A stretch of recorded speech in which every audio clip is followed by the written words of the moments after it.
everybody know that I met with the board of directors with School Fuel, and just to remind everyone, School Fuel is the foundation that supports our public schools here in Novato. And they met for the first time for this school year and set their agenda and did a little officer election and discussed their plans for the coming year. They're looking forward to working with our new superintendent and being part of our future, and continuing to support us with sections, which is support employee support, as well as specific programs like Naviance, which is a career-oriented support for our students, and what I will refer to as art docent work in the elementary schools. So they're working hard, and I just want to remind everyone that they're there, and hopefully they'll support them. That's it. Great, thanks. I don't have anything else to add. I attended a lot of things you guys did, and it's a busy time of year, so I think we're out in different places, which is great, and we just need to continue to do that, and I know we will, and I appreciate everybody going the extra mile to get to the things out in the community. So one thing that we do after every board meeting, and I just want to, Leslie puts together board highlights, which is great. It's something new this year, and so after every board meeting, she puts together the highlights of what happened and posts them on our website. So if you've missed a board meeting, it's a good synopsis of what went on. So thank you for continuing to do that and bringing it back. So I appreciate it. Superintendent Huggable? Thank you. So I had an opportunity to get out to all the schools on the first 3 days, and it was great getting out there. There actually were a couple that I didn't know where they were. I am just ashamed to say, but I know where everybody is now. And one of my top priorities is definitely to get into all the schools on a regular basis. So I will be putting aside all day Wednesdays and probably Friday mornings just to be in the schools and in our classrooms so we know what's happening. And it's been great so far. I went to a lot of the back to school nights, and it's been great to see a lot of our parents out there, and that's been fun.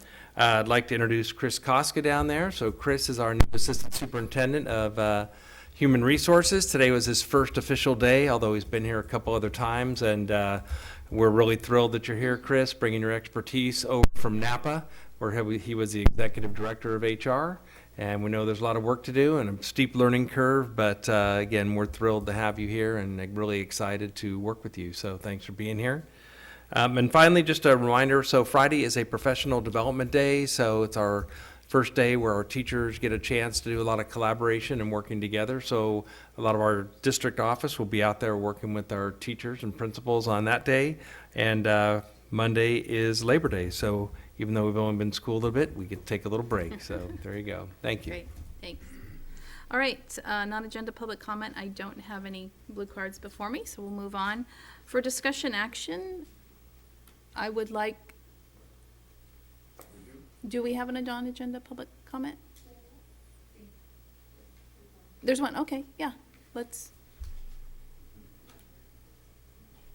Yeah, you can go over here.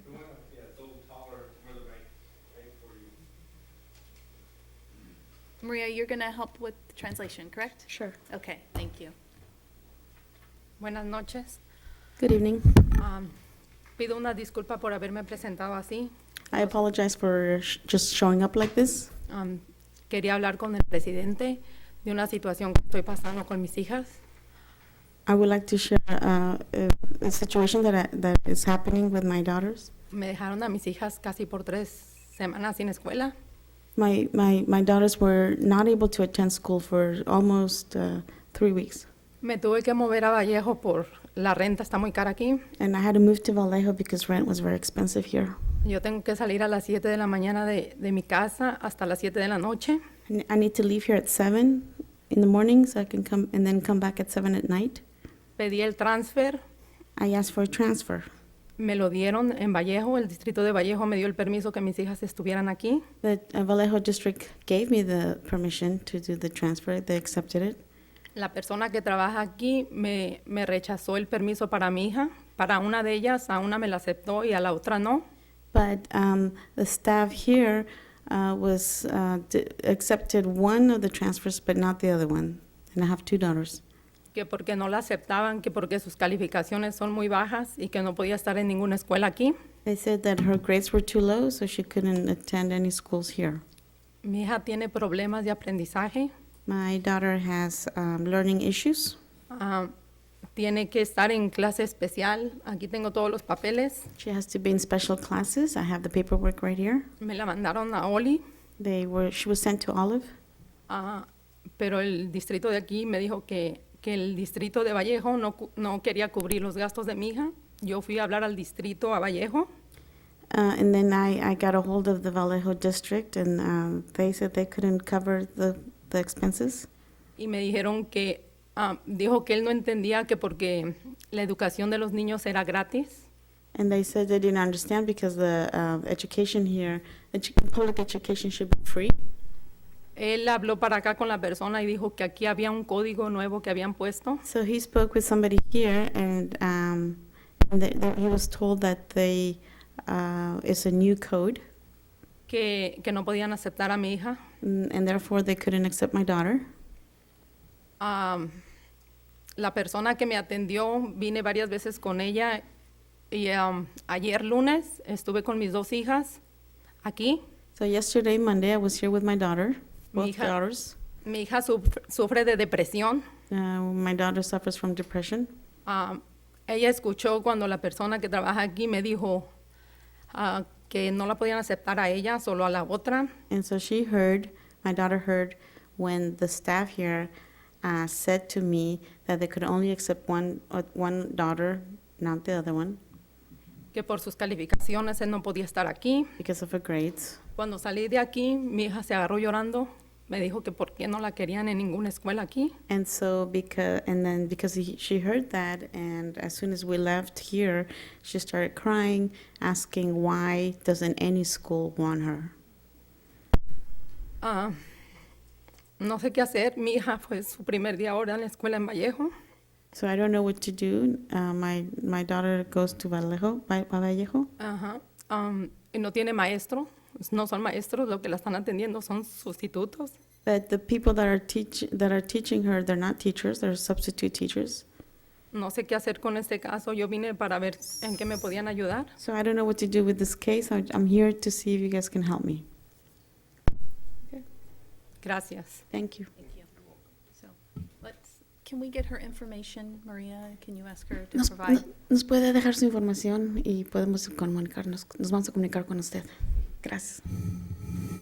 And we'll give it to the superintendent, and we'll reach out to her in the next couple days, tomorrow or the next day. Vamos a darle su información a nuestro superintendente y él va a contactarla. Okay. Ya no puedo.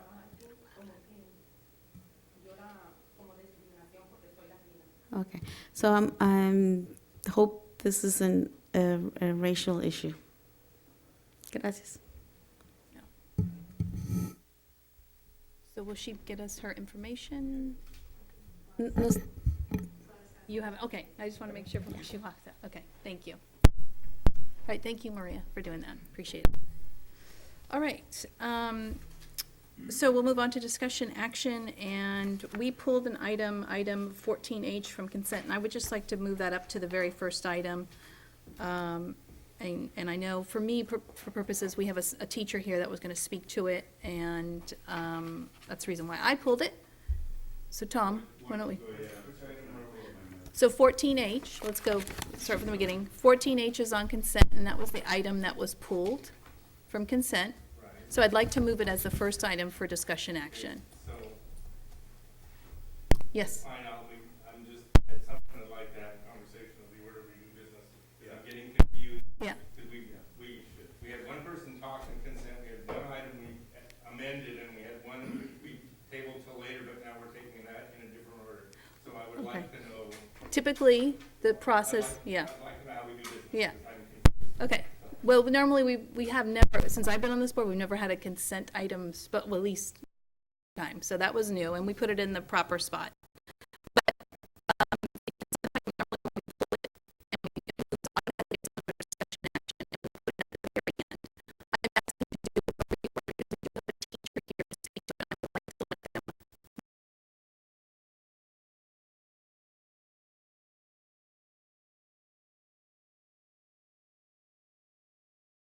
Me? Yeah, thanks. Everybody. Brent Menke from Hamilton, 7th, 8th grade math teacher on the screen, or am I going to override So something? I was That'd at, be a good just to one. explain, I was at the I know what you National mean. Equity Project training or seminar, and Brent and I spoke at lunch, and he started talking about EDIMS, and I'm like, why don't you come to the board meeting and give us a great explanation? And Jim was there as well, and it was just intriguing and to listen to it. And I said, that's what we need here to really understand the benefits of it, so. Well, usually, I go to the school, oh, yeah, maybe it's over there. Oh, wait. Here it is. So you just log in through Aries. All right. Well, if I can just get to that, yeah, the EDM site there. Oh, okay, sorry, I took you to the wrong place. You just want to go to your school? Yeah, and hopefully, we have a home page. Well, I shouldn't say that. We have some kind of a page, and there's a link to EDMs from right there. I think otherwise, I'm kind of talking about this in the abstract, and I know I would lose track of the details. I wouldn't be able to really visualize all the functionality. Okay, so what, I'll let you navigate from there.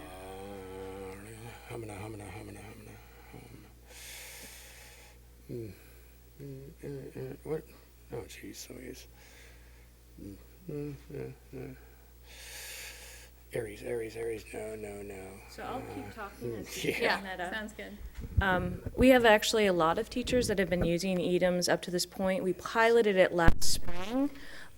Just at the beginning of this year, we had some of our coaches who are serving in a kind of like a literacy coach capacity create I'm going to call it a diagnostic. It was like a test of the system as well as a way for the teachers to get comfortable with the technology. So we actually did it at both the high schools, and they were able to test all of the students within a class period with the system. And again, it really mimics what SBAC looks like, and the results are immediate, and they're easily displayed in graphs and such like that. So Brent is probably going to be able to pull up an example of what it looks like through his own account. We also just started playing around with some of the data display that it allows you to do. No, you don't have. Yeah, good, thank you, Ross, yeah. Cricket.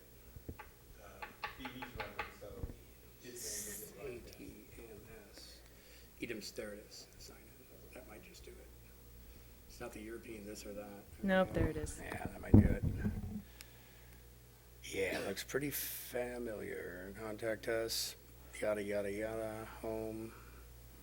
Yeah, it's a slightly different, I'm Mac, so I'm used to seeing it, accessing it on that. I get a slightly different picture. I think maybe if you scroll down. Yeah, whoa, that's sensitive.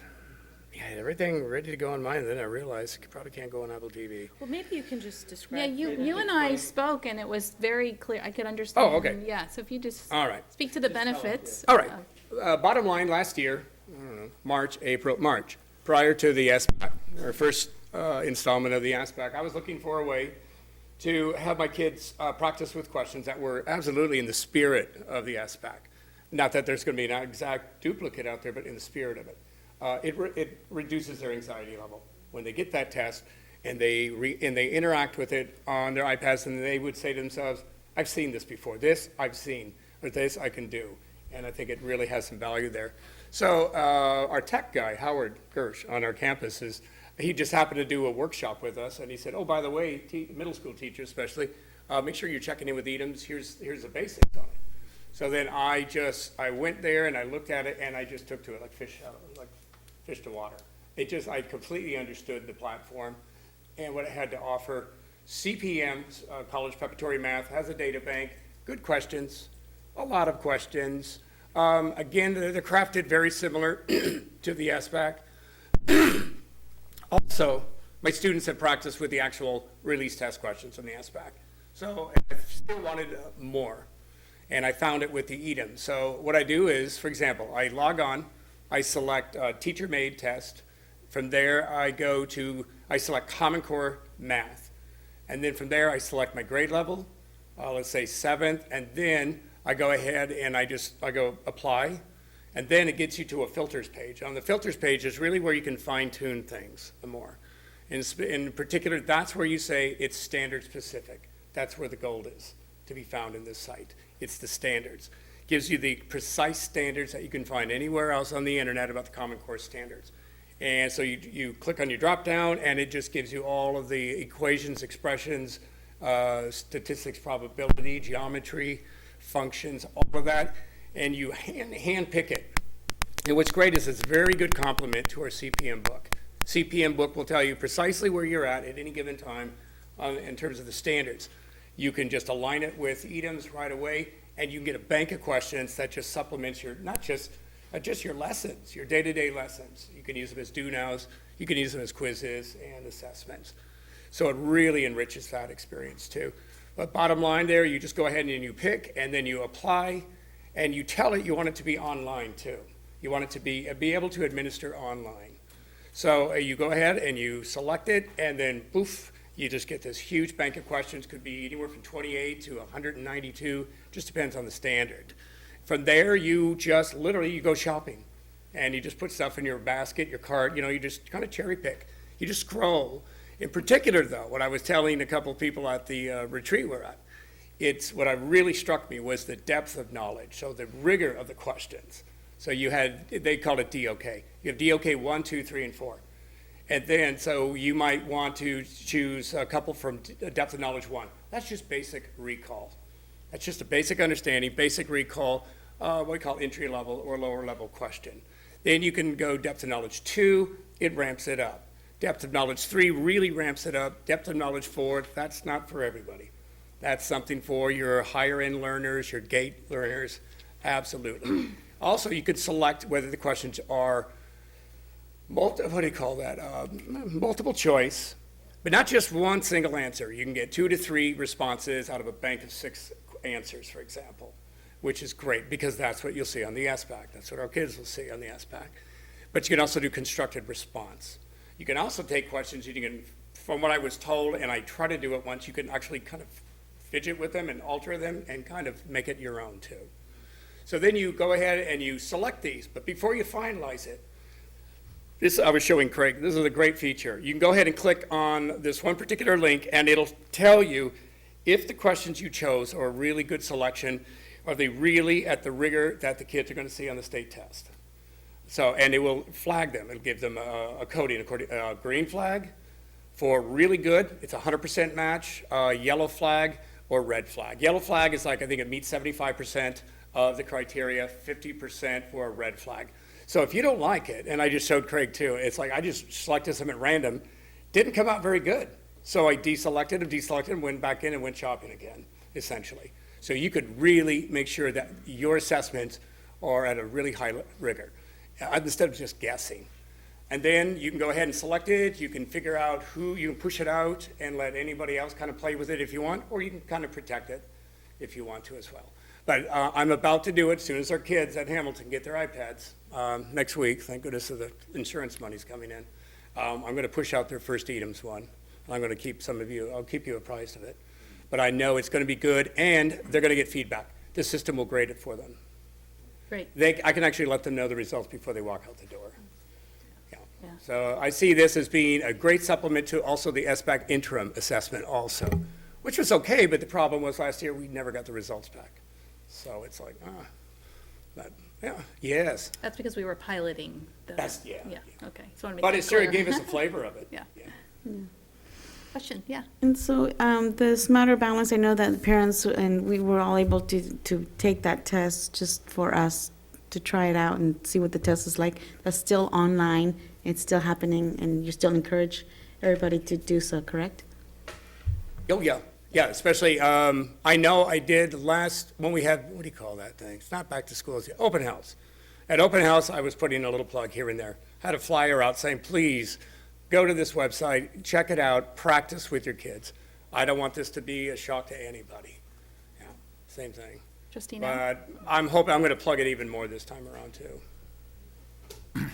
Could you tell us a little bit more about, you mentioned there, you can give them the results before class is over. Yes. But does it give you, as the teacher, more specific information on a student's weaknesses and strengths? And are you able to? Oh, yeah, good question. And that, I could discern from some of it that maybe I could determine that maybe the depth of knowledge was a little too rich for that particular student. But honestly, that's what I'm going to be looking for as I do this. I'm still in the infancy stages of this myself. So as I push it out, I am going to have an eye towards, all right, what does this actually mean as I'm disaggregating data? What does this precisely mean? And that, I think Mark here at the district office said he would kind of work with me on that one. And by the way, tech support, it's like none other. You actually call them, they answer the phone, they put you on hold, and you're kind of waiting for that music in the background. You're kind of waiting for it. It's like, here comes the music. No, within 30 seconds, somebody else is like, hey, what district were you from? You tell them, all right, how may I help you? I've called tech support 2 to 3 times. And they actually are the ones that walk me through stuff. And they say, call anytime you want. I was blown away. Understood everything they said. Right. Yeah. But that, exactly, I'm going to look at it and say, so, because I want to use it as a tool. I want to use it as a very precise tool. So exactly, that's what I'm going to find out as I'm disaggregating data. What does it tell me? Yeah, that's a work in progress, yeah. Trustee Miller? So I see the funding source for this is Title I funds. Do those funds are they targeted at specific populations, or can we use them for any student on any campus, or is this, what, I thought we had some constraints on those funds, that's all but help me. You're correct, it is federal funds, and we have district-wide Title I, or we have school-wide Title I, schools that are Title I. And so we're able to use those funds primarily to serve those kids, but it can be used district-wide. Oh, okay, so in this case, Hamilton is a Title I school, so every kid at Hamilton can benefit because we applied and the populations are large enough that they said, well, just do the whole school. It's too hard to figure out. You're better off to just do the whole school, not try to figure out that these 9 kids and this 1 kid, or these 8 kids and these 2 kids. Okay, I just want to understand that this is being applied for a specific purpose. It's the benefit of those kids on that campus, and it's a Title I funded. Cool, thank you. Great. Tom, or Trustee Cooper, are you good with your question? Yeah, I'm fine, comment? that's Okay. great. Thank you for coming. Thank you for coming. Very welcome. welcome. I'm always glad to make a sales Welcome pitch. surprise. And I'm going to be pitching it at my campus, try to do a grassroots movement going there. Great. You want me to make a motion to Yes, approve that please. then? Yeah. So moved. Okay. Second. Second, Trustee Aguila. All in favor to move on item 14H? Ross, did you? Yep, Yeah. yes, 6-0, 1 absolutely. absent. Good use of. Thank you, Title Mr. I money. Menke, very Very much. welcome. Appreciate you taking Thank the you for time having me out here. to Thank come you for this coming evening down. and give an explanation. All right. All right, so now the order will go back to where it is, and we will not change it up. Thank you very much. I'm sorry, I thought I had it figured out and then we were We doing all something need to be different. on the same page, so thank you for calling us out on that. All right, so board priorities and goals. Superintendent Hogaboom. Thank you, thank you. So as the board knows, we've been working on board priorities and goals because one of the big responsibilities of the school board is to set the overall direction of the district. And so at our last board study session on August 18th, we talked a lot about what the board priorities each of you had. And from that list that you had talked about and the notes that I took, we tried to get it down to 3 because we want to make sure that there's a lot going on and we want to make sure that we're focused on what's most important. So I took the notes that you all had, but unfortunately was only able to, it really seemed clear that there were 4 main priorities that we all had. So those are on there. It also says that these are board priorities and goals for 2015-16. We probably want to talk about having that be a little bit longer time period. There's probably about a 3-year set of goals. I don't think our priorities are going to change dramatically each year, but right now we're just looking at 15-16. So those 4 priorities, as you know, are equity, student success, staff support, and then community involvement and engagement. So those were really where most of the most important things we wanted to do were. So tonight what I'd like to do is see if we can get agreement on the wording for those 4 priorities, and then we'll get that out. The goals, which are attached on the back, I set 3 goals under each of those areas. I would like some general maybe input on that, but I'd really like to work with our administrators and our constituents to get some more feedback on the goals, because they're the ones that are really going to carry those out. So as you can see from that list, I don't have actual numbers in there because we kind of need to work and find out what those are. So if you have some direction for goals that you like or don't like, or see some kind of measurement or metric that you think is important that we don't have, that you'd like us to think about, then I would like to bring back a final draft of goals for next time. So with that, I think that's all I need to say. And again, just kind of looking for your first, did I capture those priorities the way that you wanted? Am I missing anything? And then secondly, if you have any input on the goals. Okay, so the four priorities are the equity, student success, staff support, and community involvement engagement.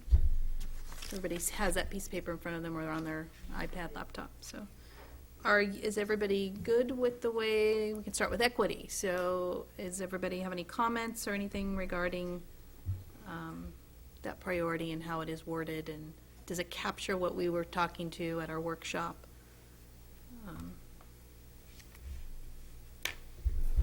Debbie? Yes, So I wasn't at that workshop, unfortunately. right, that's correct. I had to be out of town, but I submitted my comments to Jim prior to that. But I think this is a good snapshot of what's one of the most important things and challenges that we have in this district. The only thing I would say, Jim, would be about it all, not just equity, it would be, yeah, 3 years is good, probably, because they're broad goals, but I'd like a check-in maybe every year and say, okay, how are we doing? That's it, Debbie, for now. Great, thank you. Any other, Trustee Nell, did you have your hand? Yeah. My comment is similar to Tom's in that if it's now going to expand to 3 years, that you're sort of, it's very date-specific right now in the draft form, and so I would assume then we will come up with feedback each year and then set new dates, adjust, or so I just, at some point, you know, would those be scheduled workshops, or just try to get a feel for how, if we're going to expand it to 3 years to get to these goals, during the course of those 3 years, these, I guess, action items, for lack of a better term, would have to be reviewed annually, if, you know, on an ongoing basis. So I would look to you to help with outlining that. So what I think I would say about that is the four priorities would stay the same, but I think the goals would change each year. I mean, they could come up, or maybe some of the goals fall off, but it's going to take some time to achieve some of these things. So again, the priorities would stay, but the goals would be measured and probably changed and revised every year for that. Russ? Yes. Talking about the equity, or can I talk? You can move on, yeah. yeah, Okay. We can jump. So, so first, the premise of the equity is that not everybody comes with the same circumstances to our public education, and we owe every one of those every one of them, an opportunity to grow and be as strong as they possibly can. I don't care if it's a gate kid or a robotics kid or a kid who is, you know, came here as his freshman, as the first year of high school, and has never been in a public school, let alone speaks English. We have to help each of them in an appropriate way. And I think that's our job as under the California Constitution and what this society needs in the state and in Novato. So having said that, I think item number 2 to me is more important. And the reason I think 2 is more important is if you get 2 right, then the limitations of resource that naturally get debated around equity, which is you took my dollar and gave it to that kid, stop happening. And particularly, we've been successful, in my personal view, on how effective Loma Verde has been to find opportunity, and Hamilton as another example. In this district, schools who have found opportunity for every child to succeed, and I don't hear anybody saying, I don't like this school, I'm getting out of here. I hear this school has all kinds of goods and bads about it, but on balance, I love this school and I'm staying. We're still affected by the program improvement laws, and parents have a right to file a program improvement issue, and they can move around. And to me, if parents aren't making the choice to move campuses, then we have done the job that we're supposed to do, which is an excellent education on every campus. And so I think there's ways of measuring student success that are beyond, Jim, Mr. Hogaboom, what you've put in here. And there's metrics that maybe are too fine-grained to put in a policy, but I think we have to be looking at how well this is received in the student's ability set and in the parents' assessment of our district by their actions. So that's, focusing on student success to me is, I mean, I would move it up to the top, I guess, above equity, if order mattered, and I don't think it does in your mind. I think you made them all four equal because you made a short list. But I think we have to find opportunities for kids to go to college. You spoke to that. I think we have to find opportunities for kids to do STEM. I think we have to have opportunities for kids to learn multiple languages. I think we have to have opportunities for kids to get prep for to college or a career. That's a tall order. I think that's the tallest order we've got. So I'm sorry for rambling. It's yeah, so. Yeah, that's good, thank you. Trustee Clinton? I'm pleased at the way you captured our thoughts and put them into bullets to clarify and to make it clear to understand. One of the things that we did talk about and you mentioned is SMART goals, and I think that that will be good in order for us to track and make sure that we're on target. So if maybe you can give a short little blurb about what that is so the public would know. I can. So I like to have goals that are measurable. So SMART stands for specific, measurable, action-oriented, results-oriented, and time-bound. So the idea is that you're specific, and at the end of the year, you either achieved it or you didn't. And so most of these are SMART goals. When I was reviewing it, there's actually a couple that are not. But in the end of the year, the board should hold me as a superintendent accountable for making sure that we achieve these goals. And if we did, that's great. If not, why didn't we? And so, again, we're all working together on those. But I think that those goals can be powerful, especially sometimes if you set specific goals like an A to G requirement or whatever, and it just lets us know what that needs to be. And the power of a goal is that everybody gets focused on it and working to achieve it. So that's what we'll try to do with our principals and with other input. From our, I talked to Aaron about this a little bit. I haven't talked to Sandy about it, but I think getting input from other people about is that goal achievable and some things like that. So we will so they're all in here as drafts, and I'll bring back any revised goals for final approval next time. Great, thank you. Technology, I know we talked about that at length, and does that fit in, am I missing it in our goals here? My Yeah. My help me out. recollection is that we wanted to really narrow down and drill down to a few, and that technology we felt was embedded across everything, and that would be something we would do. Yeah, it's not forgotten. Right, we Yeah. didn't have to call that out as a goal. Yeah, but you're correct on that. I mean, the other one that we talked a lot about was facilities, which is kind of in that same boat where, I mean, where does facilities fall? Is it equity? Is it student success, staff support? It really falls under all of those. But I did put that in under student success, the last sentence. In addition, all of our facilities will be reviewed at each site to ensure our school structures support our student learning goals. And because technology, while it can go anywhere, is really important, I'll try to add that in somewhere because Okay. I didn't capture it, and we did talk about the importance of it in a lot of ways. Okay, thank you. Yeah, trustee Nell? Okay. I have two questions. One is to sort of follow up on the technology. I think that as we were trying to integrate it into everything, maybe we can work it into the wording as at a minimum, but I felt like it needed to be brought up somewhere similar as to the way you brought up facilities and community involvement and student success. Maybe we can deal with technology in two particular aspects. One is operational use of technology, and the other is the curriculum and instruction side of technology. Maybe in the student success side, we could talk a little bit more about what, come to some agreement as to what we should be teaching them along the ways of code, networking, and the understanding of how technology works. Okay. And then the other thing is just I am not familiar with the Parent Institute for Quality Education, so will you get us something on that?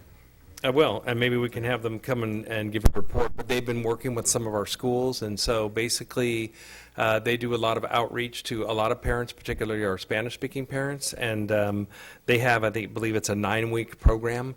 We had it in my previous district. I know we have it here, and so they do a lot of outreach to make sure that they get 25 to 30 parents there.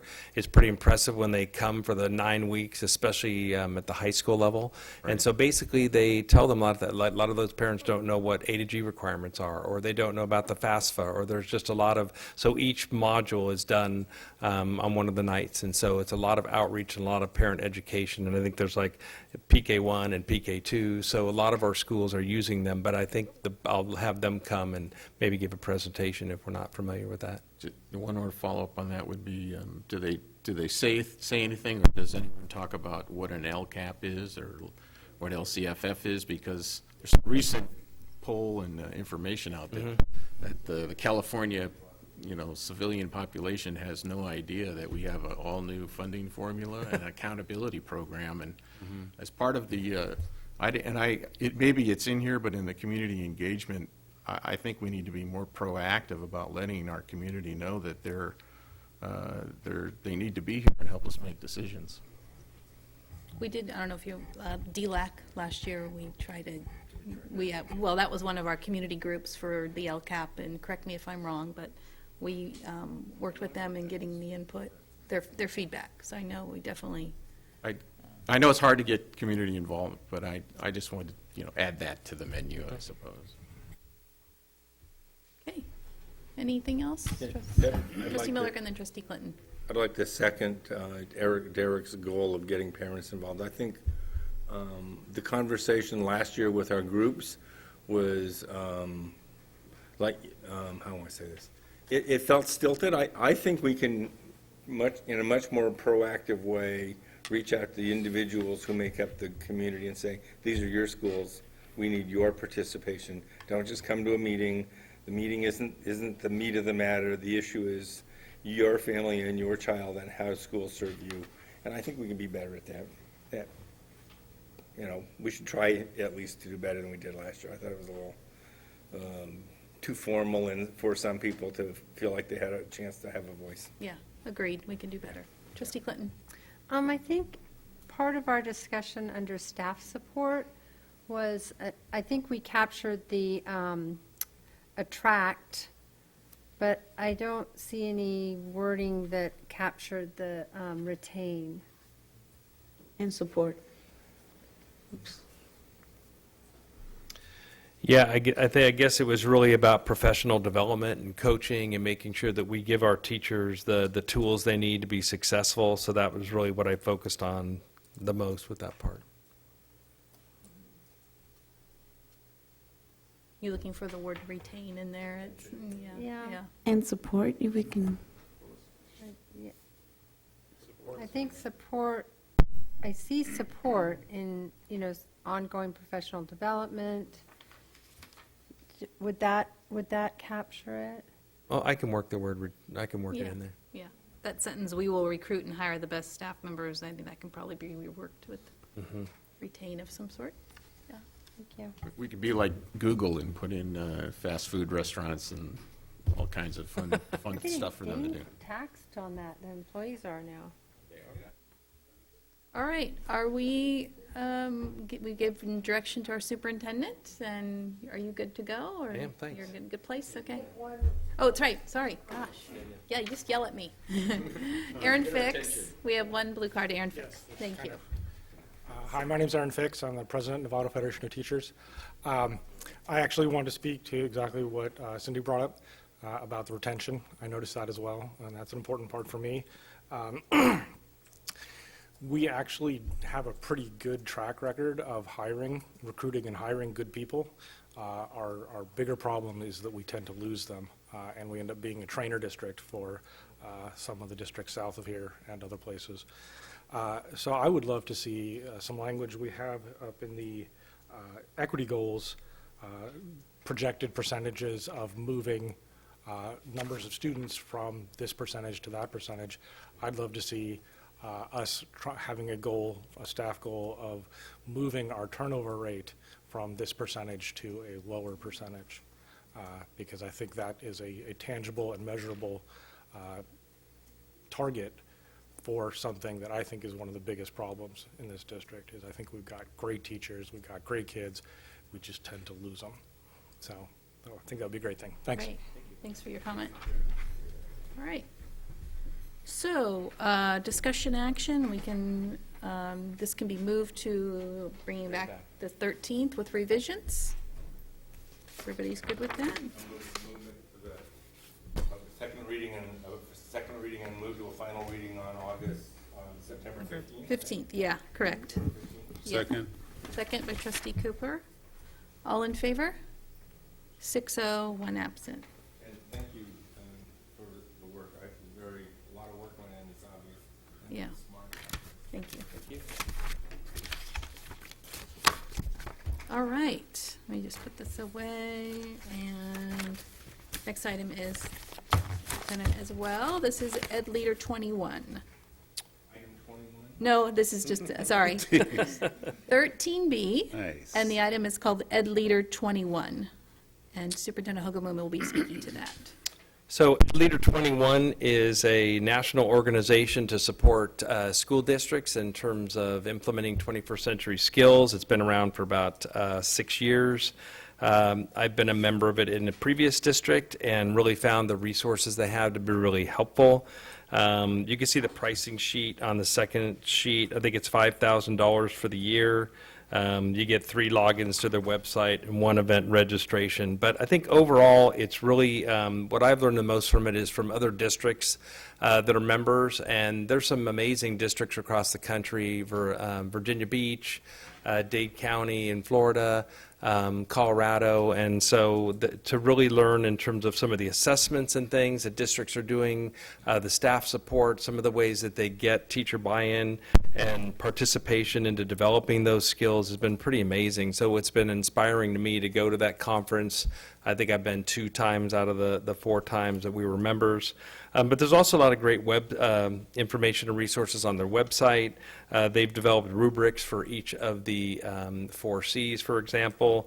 They have stakeholder outreach toolkits about how to involve your community in those discussions. There's leadership blogs. They have working groups. So one of the big topics right now is how do you develop performance assessments.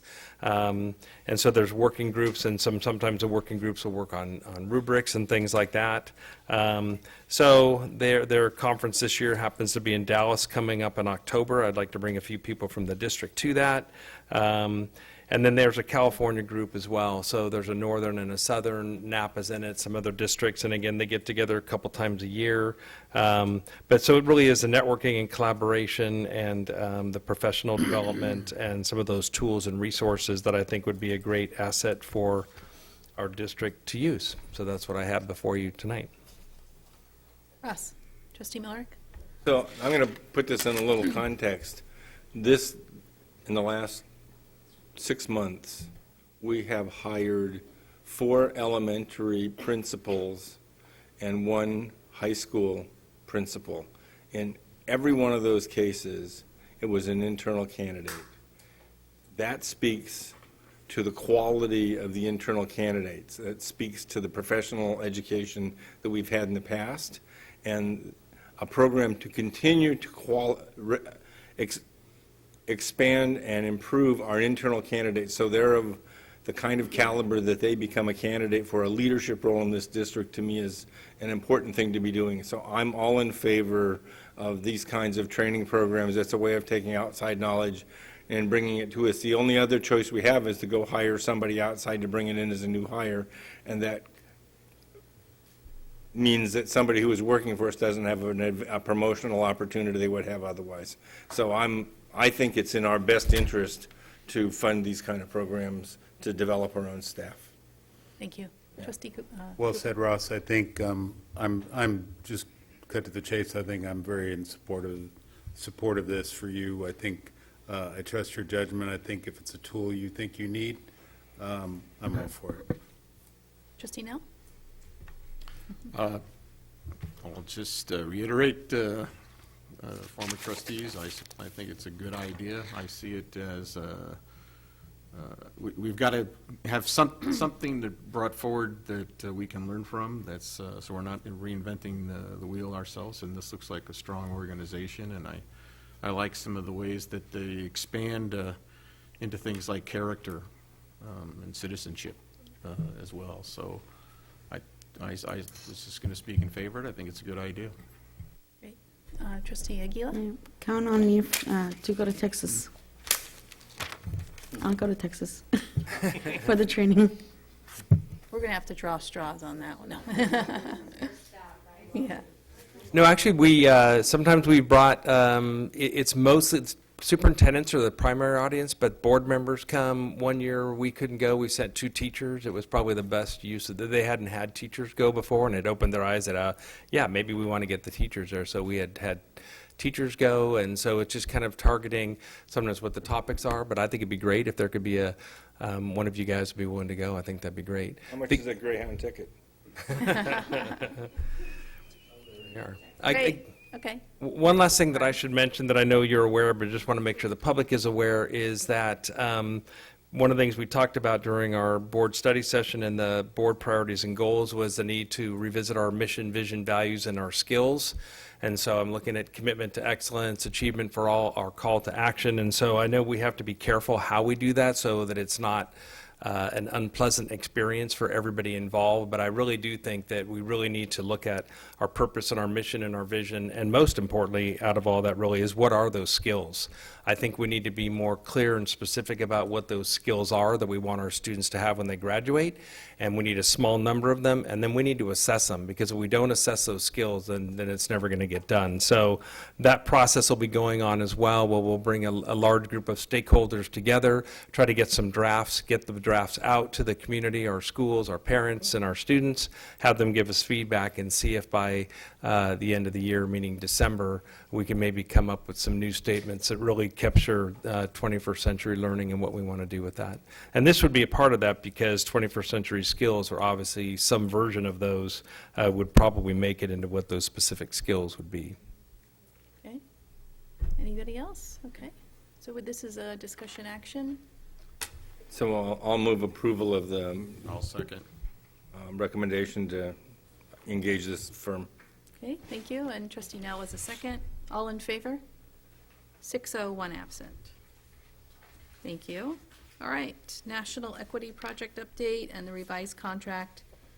We had the contract come before us in June, and so now it's coming back with some revisions. Karen Thank is you. here to help us out. I am, and certainly acknowledge Leslie, who's been on this as we've walked through it. But before we jump into the equity, I just wanted to loop back to a question a couple board members had regarding the LCAP.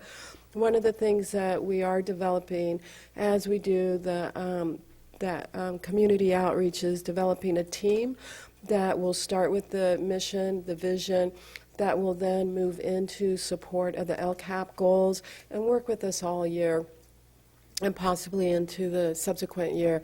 So we're trying to really move these initiatives together so that it is coherent and our goals are focused on the work that we have to do. So I just wanted, the LCAP is very much intertwined with all of these goals. Right.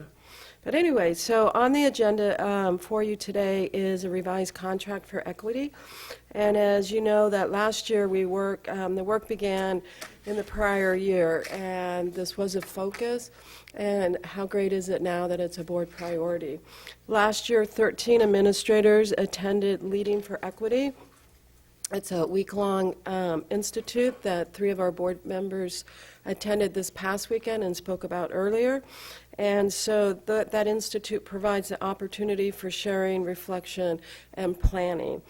And so then they did do some planning, worked with the National Equity Project, and then what came out of that was a contract with additional planning sessions, design team, board workshop, and attendance at the workshop. As we jumped into this year and looked at that, the Institute, we saw how valuable that was and how we needed to encourage and provide the opportunity for as many folks in our district to attend that. And so this past weekend, we had another 31 attend in addition to the 13. It included 3 of our board members, it included teachers, it included administrators, and it even included a community partner. So it was an excellent workshop. And so with that, we looked at this and said we really do need to expand the contract. So in January, February, and March, there's additional slots for more of our staff to attend these institutes. They're a weekend-long institute in Sonoma. And so that is the largest change in the contract, is to provide for additional slots. And when we look at that, we will be encouraging and have already began to put information together to include staff, to include additional board members, community partners, teachers, and possibly some more administrators that weren't able to attend. So that's the biggest change in the contract, is the addition of that. And just as a reminder, the contract did include an opportunity for a design team. So now that we have 44 folks have gone through this institute, that our next step as a district is the design team. So we'll be forming a group, and we'll be working with the leaders from the National Equity Project to help us put a plan together. And so that's our work this year, is awareness and planning. And so with that, we'll have the design team meet once in the fall, and then it's a day-long activity. From that, then we will have steps and goals. We'll have 2 half-days in the spring and going towards the end of the school year. And then there is a time for a board gathering. So be it a board study session, we anticipate that'll be in the spring. So the design team will put that together, we'll bring that back as to a timeline, activity, goals. But as you look forward, that is the work of this year, is planning and awareness. And then also in the contract that was there last year and continued on into this year is a very important component in its professional development hours. So when we attend this institute, we're like, well, what should we do with this knowledge? We want to get started. And some of it is helping us plan specific activities at the school sites, and then also with the district office, as it is a board initiative. So all of that together will bring the contract up to $142,000. Last year, the contract was approved for $100,000, so the additional cost in this current year is $42,000. And with that, I did put out on the table some of the card stock that was posted all around our room as we were together this weekend. So I just thought you might enjoy some of those visuals from that institute. Trustee Clinton? Trustee Cooper? So that's a lot of money that we're spending, but from what I'm hearing, it's very well spent money. And so I would support moving forward with this. The one question that I have in describing all the people who have attended or who we're hoping could attend, I heard our teachers, I heard management, I heard board members, I even heard community people, but I didn't hear a single classified staff person. I'm sorry, when I mentioned that the group that we're putting together a list, that I'm sorry if I wasn't clear, but it definitely includes classified staff. Okay. And so, no, it is the full community. When I say our educational community, we're also looking at students attending, so we are looking very comprehensively Great. at it. So I apologize if I wasn't clear when I mentioned that. Definitely it is in the planning. All right, thank you. Trustee Cooper? Did you, I thought you had your hand. Maria, then Ross. The additional 42,000, they did explain why that was raised? I mean, is that going to include, is it because it's including the work for the whole year? Good question. The reason for the additional dollars is that we're expanding the number of participants in the Weekend Institute. Our original contract was for about 20 people, and we had an additional 31 attend this prior weekend, and then we're going to expand it to another 50. And so we really are looking to get as many folks that we can through this training. As you know, it's life-changing. Is it all year round, different times? They do have ongoing, already scheduled institutes in January, February, and March. And so what we will be doing is putting that information out to the educational community, all those folks that I spoke to, where they can pick what weekend, but they're scheduled. There is one that's during our winter break. So as we look at that, for many of our employees, we are very mindful, and that's some of the conversation we've already began, that if they're a classified worker, we don't want them to work 5 days and then work another 2 days and then work another 5 days. So we are looking at that from an HR perspective, what we can do, be it a sub, be it during that week, that's not. Anyway, we're looking at that and how we compensate for them to attend this conference. So Yeah. And did I hear you say parents too? we are also asking some parents to attend. Okay. Because I know like one of the host, he speaks Spanish. I know it's probably going to be all in English, but if you were to do the outreach and just informing the outreach that, there will be a Spanish presenter there, that if there's a Spanish-speaking person that might be interested. Well, thank you. And so that is something, as we came back, the team looked at it and said, we need to have a very good representation of who our district is, and that certainly is our community members that are Spanish-speaking. So we will carry that message forward. Thank you. Trustee Miller? And I'm drawing a blank on the gentleman's name, our security consultant. Oh, Bill Bill Welch. Bill Welsh was there, and I spent some, doing the equity work. And the conversation about restorative justice versus punitive strategies, and how not just do you deal with the outcome for an individual, but how do you deal with the outcome for a whole campus and work on the cultural norms for the campus. So the discussion of structural bias built into some of the things that are just the way we've always done things got discussed, and some very interesting alternatives got put on the table. So to me, the benefit isn't,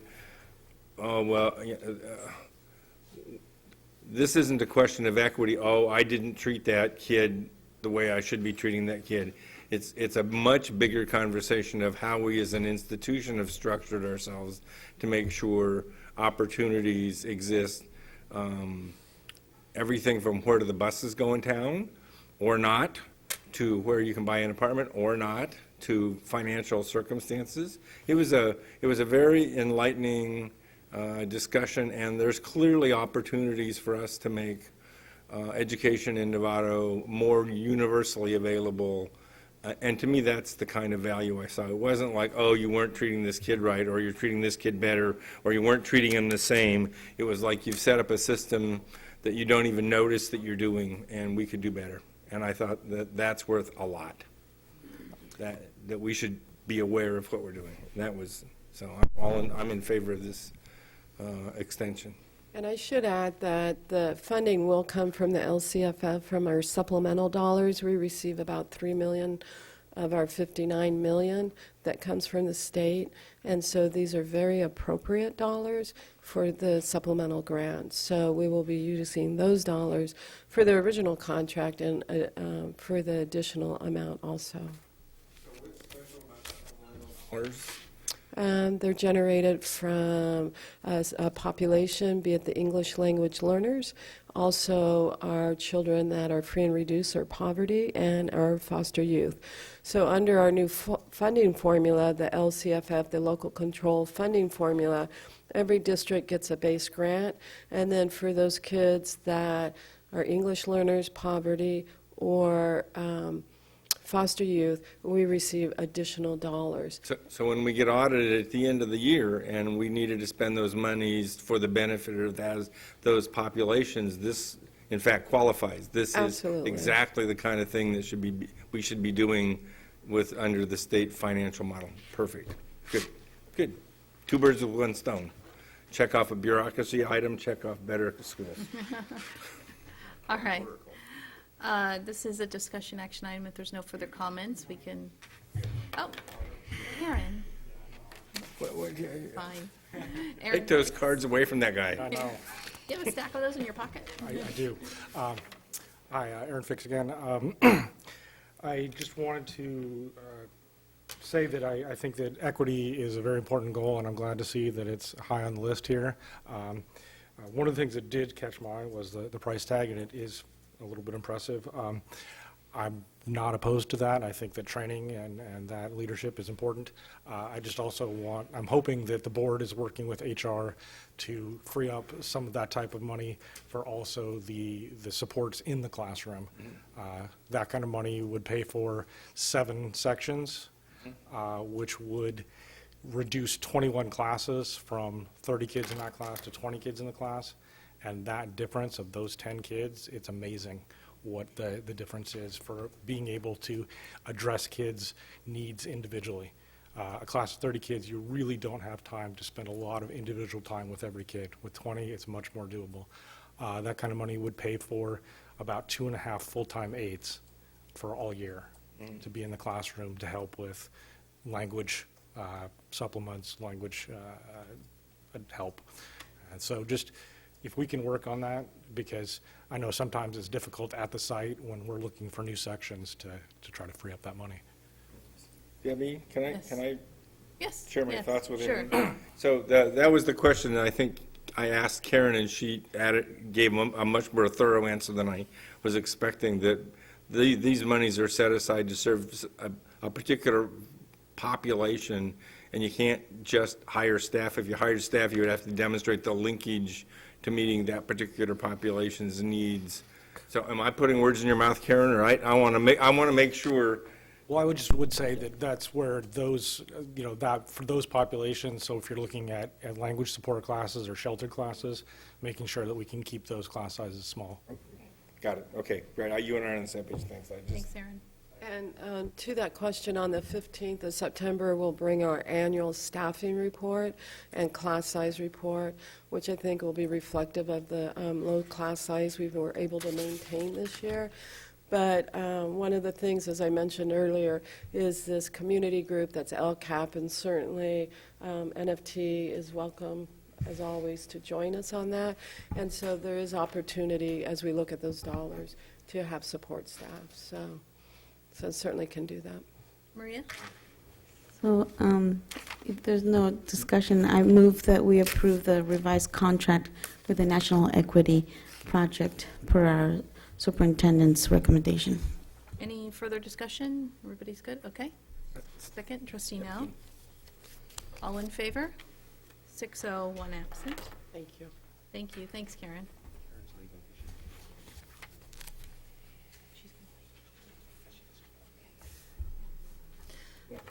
All right. Next item is 13D. This is the elementary report cards. Back in October of last year, the board received a staff report on this item, and it's coming back around. So discussion action. Did you switch roles, Amanda? Yeah, so I'm going to put my curriculum instruction hat back on. No, wait, my curriculum instruction hat is always on, but. Yeah, let's make sure. Yeah. Good evening. Thank you for having me. And tonight I'm here to share with you and update you where we are on the final draft that we have before you on the elementary report cards for grades K through 5. And just to recap a little bit of where we were with this when I presented to you last October, some of the things that we've done, we did not reinvent the wheel when we were looking at new Common Core report cards. We researched them throughout the United States, the state of California, our own county, and so forth to see what some of the districts had already drafted and what they were working on. We put together an elementary report card committee about 18 months ago that included at least 2 teachers from each grade level and included a teacher from every elementary school in our district. We, as a team, worked for 6 months highlighting the essential standards within English language arts and math to determine and narrow down from the amount of standards that we have with Common Core, what were the essential pieces that we would be focusing our instruction. We also looked at a lens with a K through 5 lens to ensure that we're developing a cohesive and consistent report card that builds from K all the way up to 5th grade.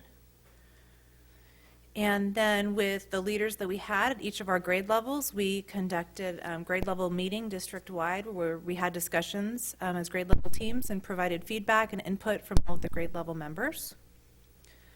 And then the elementary principals reviewed the report card as well.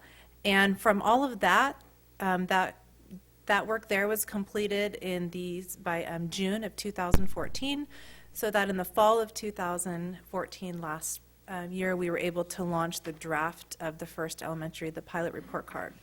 And so we had all of our teachers pilot the report card, which was great, and the reality that we're all teaching Common Core, instead of shifting and having some teachers pilot, everyone took on the responsibility, so everyone was able to experience and had the opportunity to provide us feedback on that.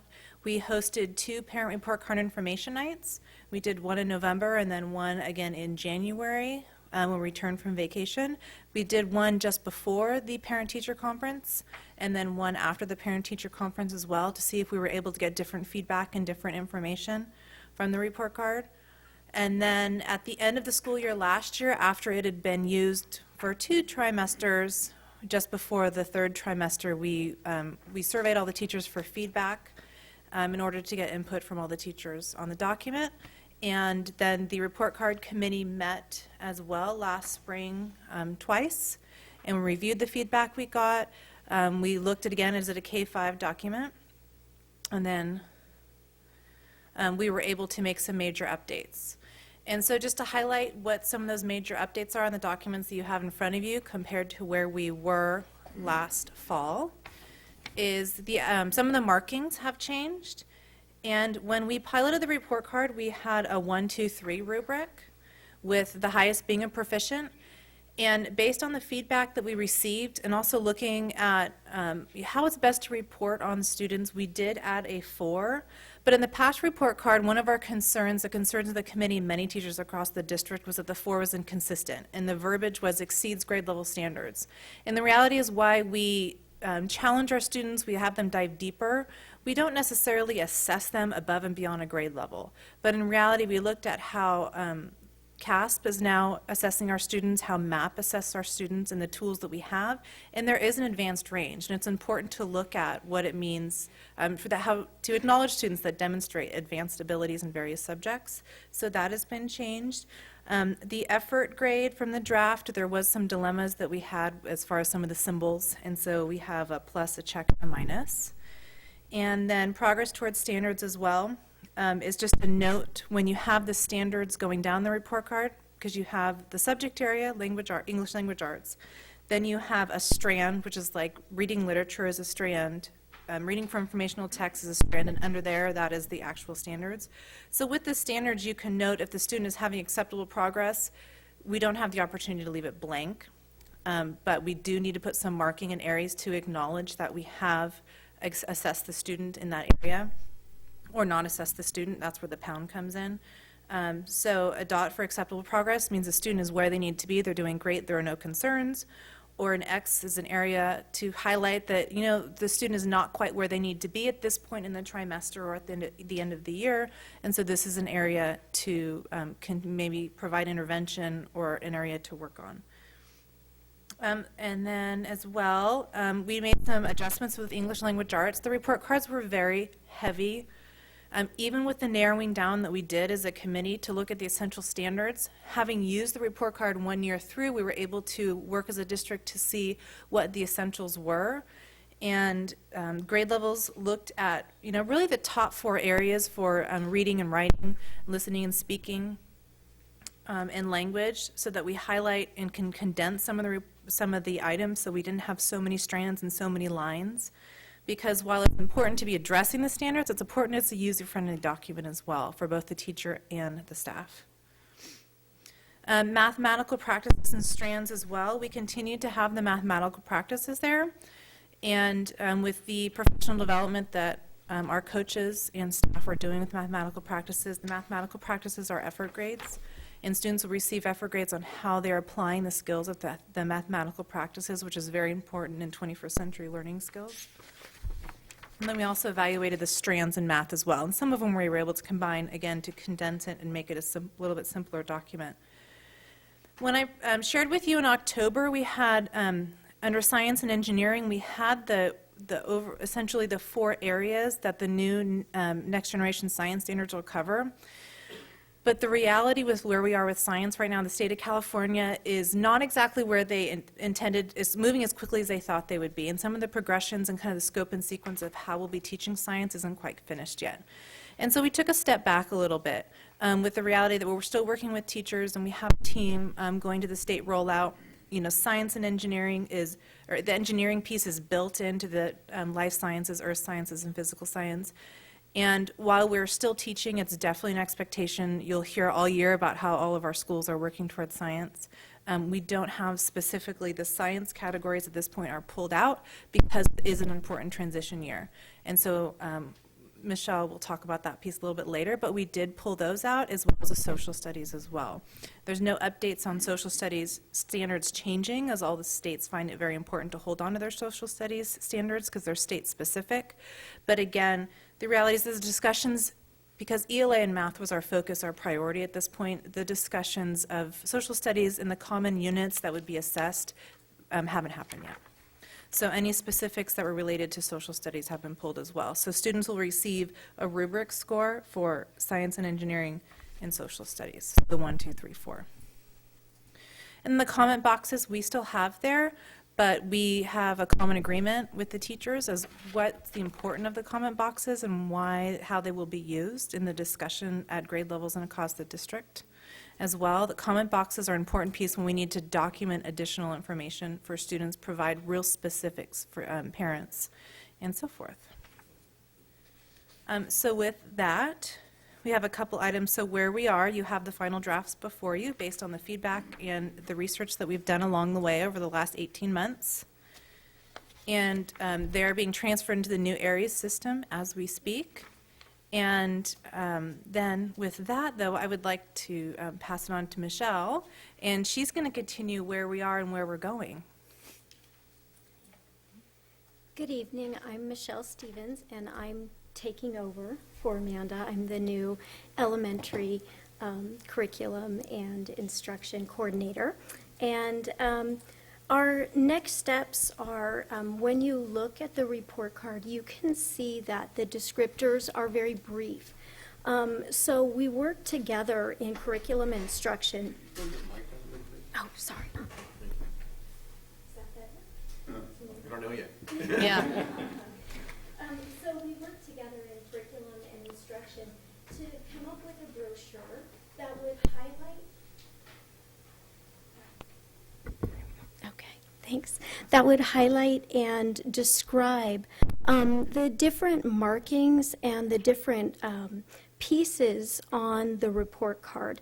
The language needed to be clarified, not just for parents, but for teachers across the district.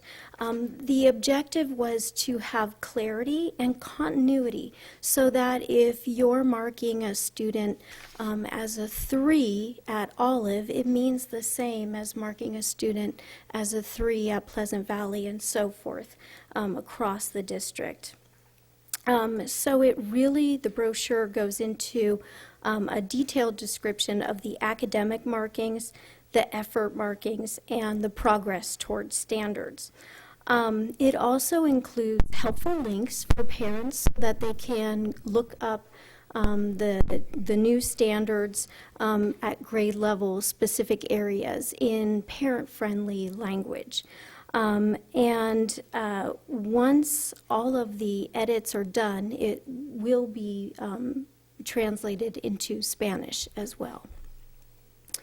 The report card draft was translated into Spanish, and once we get the final edits, we will also have maybe more than one translator take a look at it so that we refine and really clean it up and have that be a final draft. The benchmark assessments, we have two key groups that are coming up with the benchmark assessments. That is the ELA task force and the math leadership team.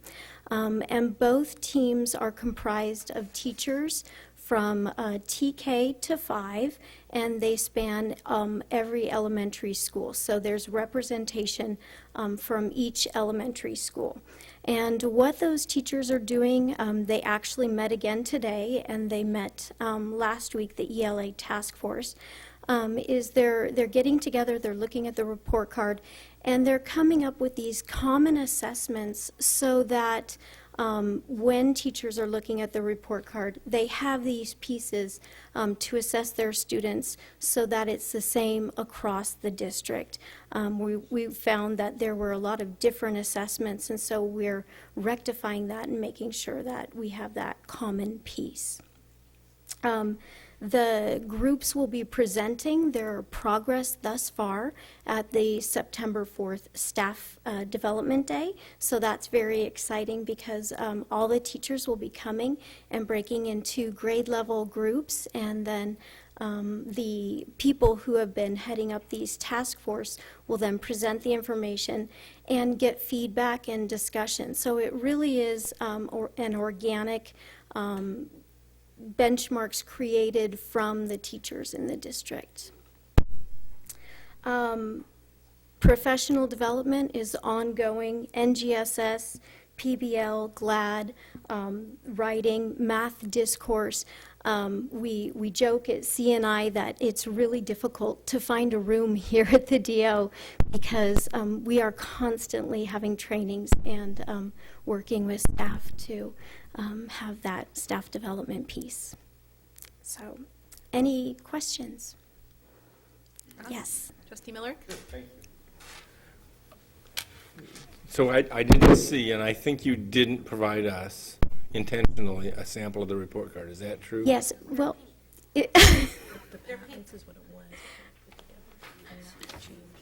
are you talking about the brochure? Or the No, report the card? Okay. report card. Yes, okay. Okay, so maybe, so I got the pink, okay, thank you, I will look at this in a minute. And I'm gonna, I heard, first of all, I appreciate the great deal of effort staff's gone into to make sure that the information that goes into this document represents substantial information based against standards and the instructional objectives that we're holding. So this document is well connected to what we're trying to teach. What I didn't hear as much of, and I guess I'd like to hear your thoughts on, is the other side of this document is it communicates to parents. And so have we done the work of sitting down with a group of parents and said, here's the document, can you make any sense of this? When you read this, do you understand what it means? How are you going to modify your behavior at home, or how does it help you do your parent job of raising this child? And I didn't hear that part of this conversation. So while I studied the document, I just overlooked.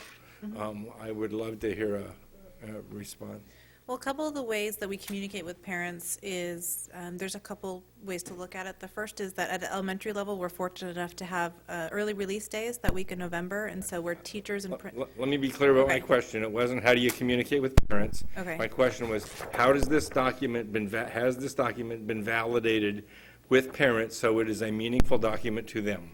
Yes. Because we're talking about report cards. So we're talking about right? report cards. Okay. Yeah, okay, so the document and the drafts that we had available, and if we've gotten feedback on specifically on the draft itself. Okay. So we posted the report cards on our CNI website as soon as possible. We've sent, in November, we sent an email to parents that gave a little bit of a background of the report card, and we offered a parent information night in November around report card time for parents to come and learn about the document. We did have some parents attend, and the attendance wasn't what we had hoped, and so we offered another information night as well in January, and we advertised that through the way we always advertise our parent information nights through our school newsletters, through the district websites, and with the help of Leslie Benjamin as well.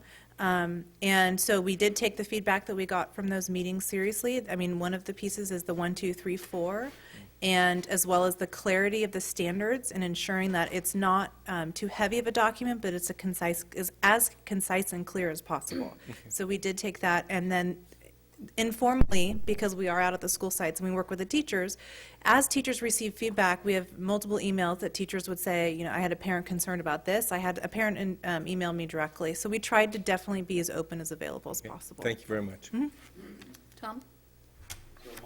My question is about, or concern is to make sure that we do communicate with the parents in the first several morphs or iterations of this to them. And I'm sure you will do that. The other question, so just so I understand, when the science standards and the social studies standards come out, though we'll just add them to this, it'll be another, under those appropriate categories, they'll have the standards. Exactly. We So- figured we can amend the documents. Sorry, I didn't mean to cut you off. No, that's fine. Yeah, that we'll figure we can amend the documents once we have some more expertise as far as where science is going and what the scope and sequence is going to look Yeah, there's like. probably good strategy to that. I mean, parents will get used to this format and then, oh, there's another two other categories now.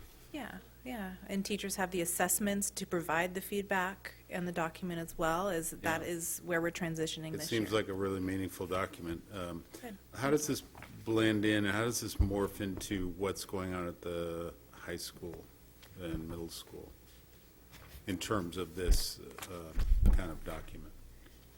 So the high schools and middle schools Briefly. still use, you know, grades and so forth. It's been great having a director of secondary education and elementary that are that have worked on True. what the transition looks like.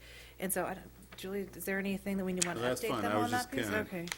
I mean, nothing overwhelming, glaring. We're yeah, it's discussion, working on it, and the transition. Good, you keep discussing it. That's great. Maria? Thank you. Yeah. So, I was in my whole package, when the only PowerPoint that I was not able to open was this one. Oh, I'm sorry. So, my question to you is, was this in the PowerPoint? No, it wasn't. We had some technical glitches because Aries was transferred over this year into a little bit of a new format. And so in doing that with permissions and so forth, we worked with IT. We were able to get access to everything yesterday in order to find all of the edits we did last year. So we did not provide it initially on Friday. Yeah. So none of us read this, right? Correct. And so these are 12 pages that we are supposed to vote on this today. You know, I mean, you're the expert, so I have faith. I'll go ahead and approve it, but if we can, or I don't know, we need to go back and look at it, but yeah, it would be nice if we can have that earlier Right. for us I to agree. be able to see something that we're going to approve tonight. I agree. And my second comment was, once it's translated to Spanish, I know some schools have a shortage with interpreters and translators. So if you need help with anything, I'll be happy to help. Thank you very much. I appreciate that. All right, trustee Nell.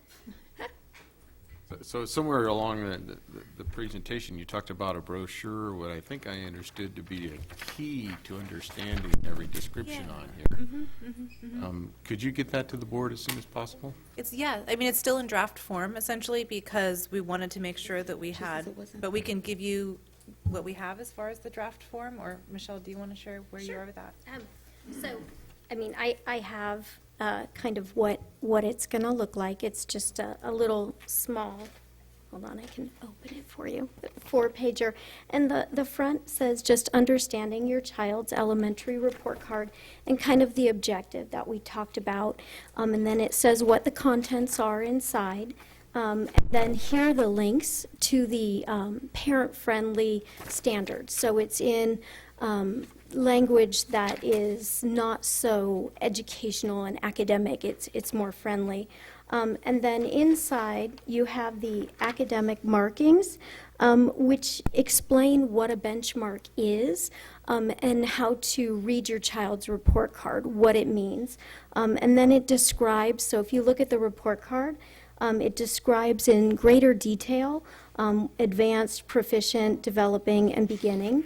But because there were some last little final changes on the report card, I didn't get every last little bit, so I really wanted to fine tune it before sharing it. And then here it breaks down the effort markings and the progress towards standards. So it really has those descriptors, because one sentence doesn't really do it justice. So this really explains what those key points mean. So the benchmark committee actually was looking at this as well and found it exceedingly helpful in terms of creating those common assessments, because we're all using the same language and we all can understand what that 4 means or what that academic mark means. So I think that's excellent. I really do appreciate you guys going through that effort as well and turning it into, I suppose, layman terms, and I guess acronyms will be explained, or maybe it'll be on the website if it doesn't fit on a brochure. Yes. But I think that's an important aspect to the whole process, and so I look forward to seeing that draft or whatever version you have. Great, thank you. Trustee Aguila and then Trustee Clinton. So I know this would be in areas, but will it be also available for, is it only going to be through the internet, through the schools areas? Is that the only way the parents are going to receive it, or will they receive it in hard copy as well? Actually, at the elementary level, we still provide hard copies. And so they'll receive a hard copy the first trimester when they have their parent-teacher conference. And then at the end of each trimester, which is in March and then again in June, they receive an additional copy that's updated by the trimester, and they sign an envelope confirming they've gotten it and so forth. So I'm not sure if it would be best to add numbers, page numbers, or is it a common? I would find it helpful if it had page numbers. Okay, thank you. So I just want, Maria, this is K through 5. Okay, I just want to make sure you didn't think that was only 1 or 2 grades. So, okay, thank you. Trustee Clinton. Thank you for going over the front of the report card with us. Can we get a copy of that in our Friday memo meeting? That's a good idea. Okay, Ross? And I have a blue card, public comment. Oh, great. So first, I'm thrilled that hard copies still go out. So when my folks passed away 15 years ago, there was a file cabinet, and what was in the file cabinet was the 3 boys' report cards for their, through their elementary and high school years. It was one of the documents. A lot of other things got tossed, but those were kept. So I think hard copy is a more durable form than thumb drives or diskettes or PDFs or God knows what. I think it's still an important way for us to communicate and demonstrate the importance we put on these documents. So thank you very much for that. The second thing is when I was, and I'm trying to remember if it was 3rd grade or 2nd grade or 4th grade, but my mother had above the stove the times tables. And I got beat on until I could get them right. And I don't see anywhere in here to say, do you know your times 12 times tables? I see, do you know math facts? Can you model with mathematics? I hear a lot of common core, higher level thinking, which I think you absolutely need to teach, because if you can't use it to solve a problem, it's useless. But you got to know your times table. So I am interested in looking at some of these things that every parent in this district I know does, and I know I wasn't the only one in my generation that had it happen. So some of that you got to get it to be able to move on skill set. I would love to see reflected in here, and that's a conversation with you and your staff on what to put here. But it seems to me like some of those factual pieces are missing. We have a lot of concept stuff here. Okay. So. They have to know that before they come into kindergarten. No. Well, I looked back and I couldn't find it there either. So, and like I was telling Derek, I bought a set of my 3-year-old granddaughter. I have high expectations, and I bought her a set of end wrenches because I'm sure she's going to start working on a car here by her 4th birthday. So. Okay, I have a public comment. Lee Hamowitz.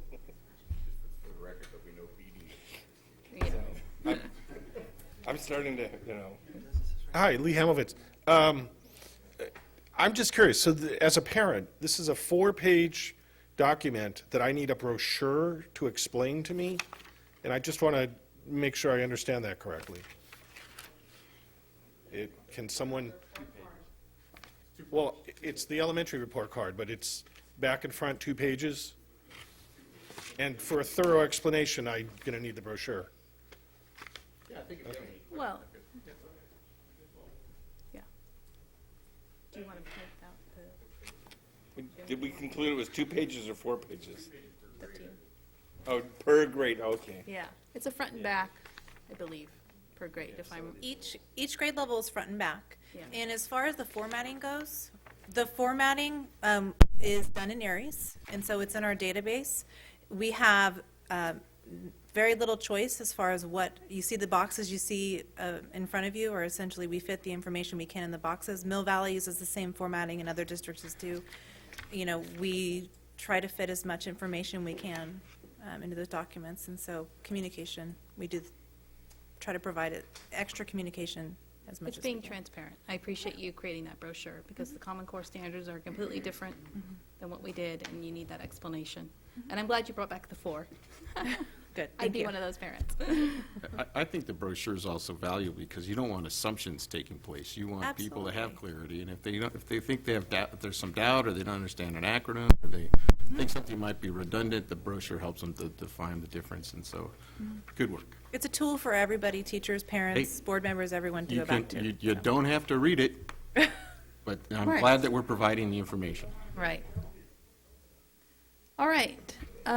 And we appreciate the work. I know this has been ongoing, and you were going to bring it back in the June, and it got moved because you still wanted to think on it again through the summer and make some adjustments. So I appreciate you the group taking the time. Please extend our thank you we rely on our teachers, their expertise in this document, especially this, and great work has occurred, so I appreciate that. That's very And I know the valuable board to hear. does. Thank you. Thank you. You don't like me talking? I do. Second by trustee Nell. Okay. This is approving the final draft of the elementary report card. All in favor? Opposed?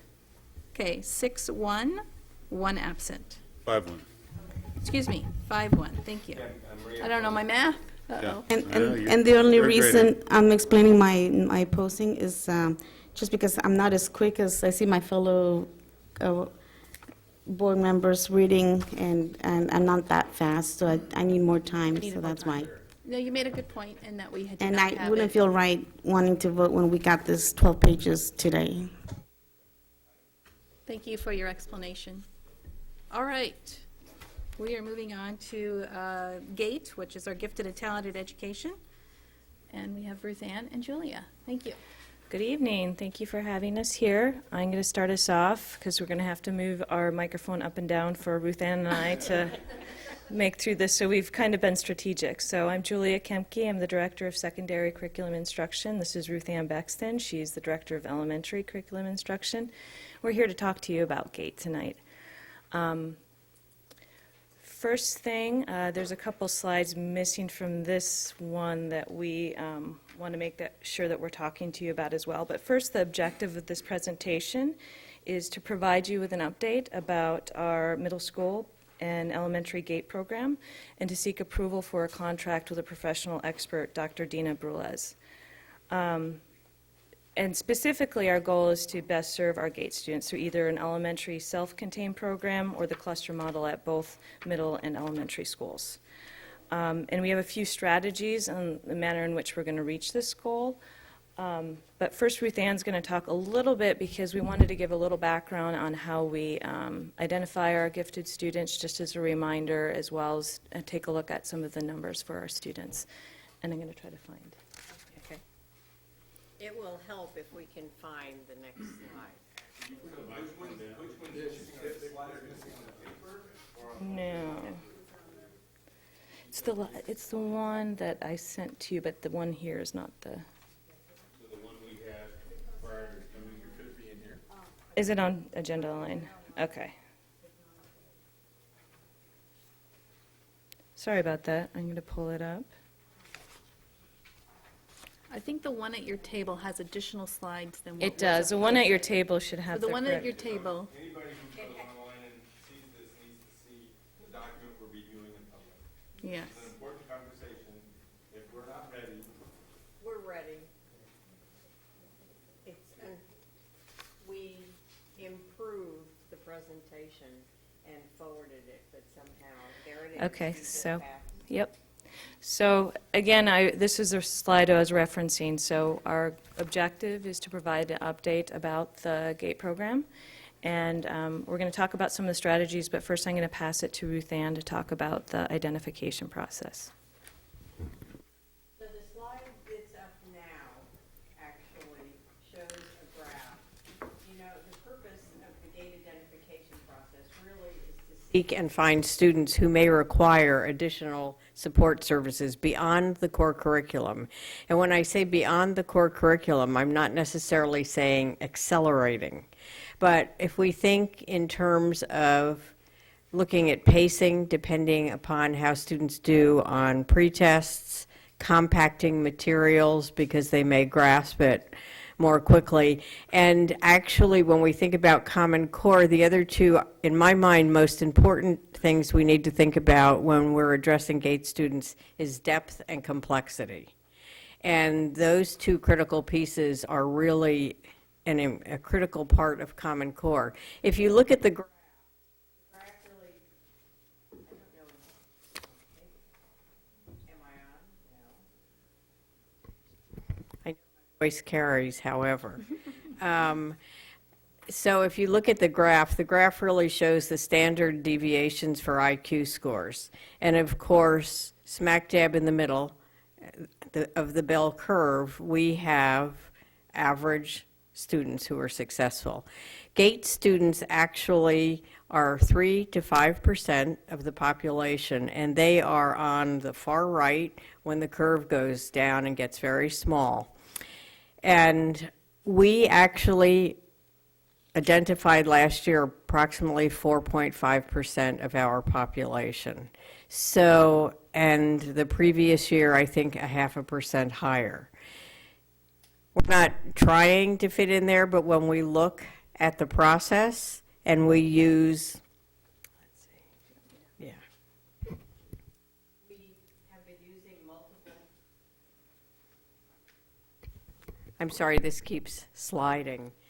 We have used multiple measures in this district for a very long time, and they are both qualitative and quantitative. Qualitative, for example, are writing samples, math problems that the students are doing. We look at referrals and endorsements from parents and teachers, and psychologists and advocates for the student sometimes, at times.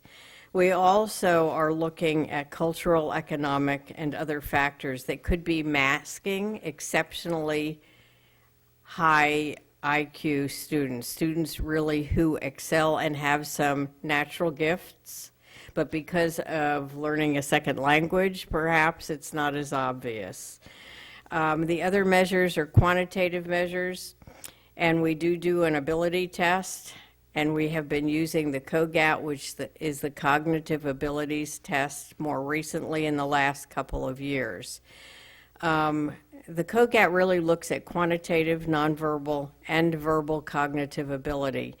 And we switched. A few years ago, the district was using the Naglieri, and the Naglieri really only looks at nonverbal.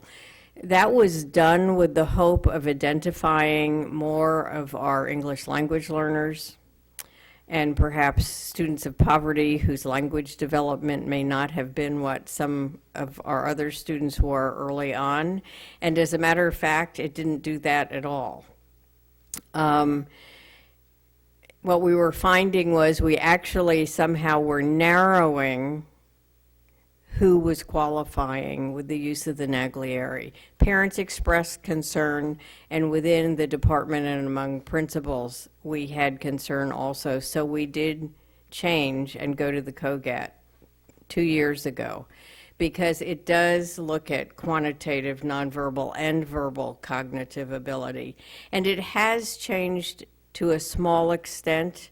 We are reaching a broader base of students. Interestingly enough, one of the things that's occurred is that we've gone from identifying far more boys, because nonverbal is largely spatial, and young boys and men tend to have more spatial strengths than young women.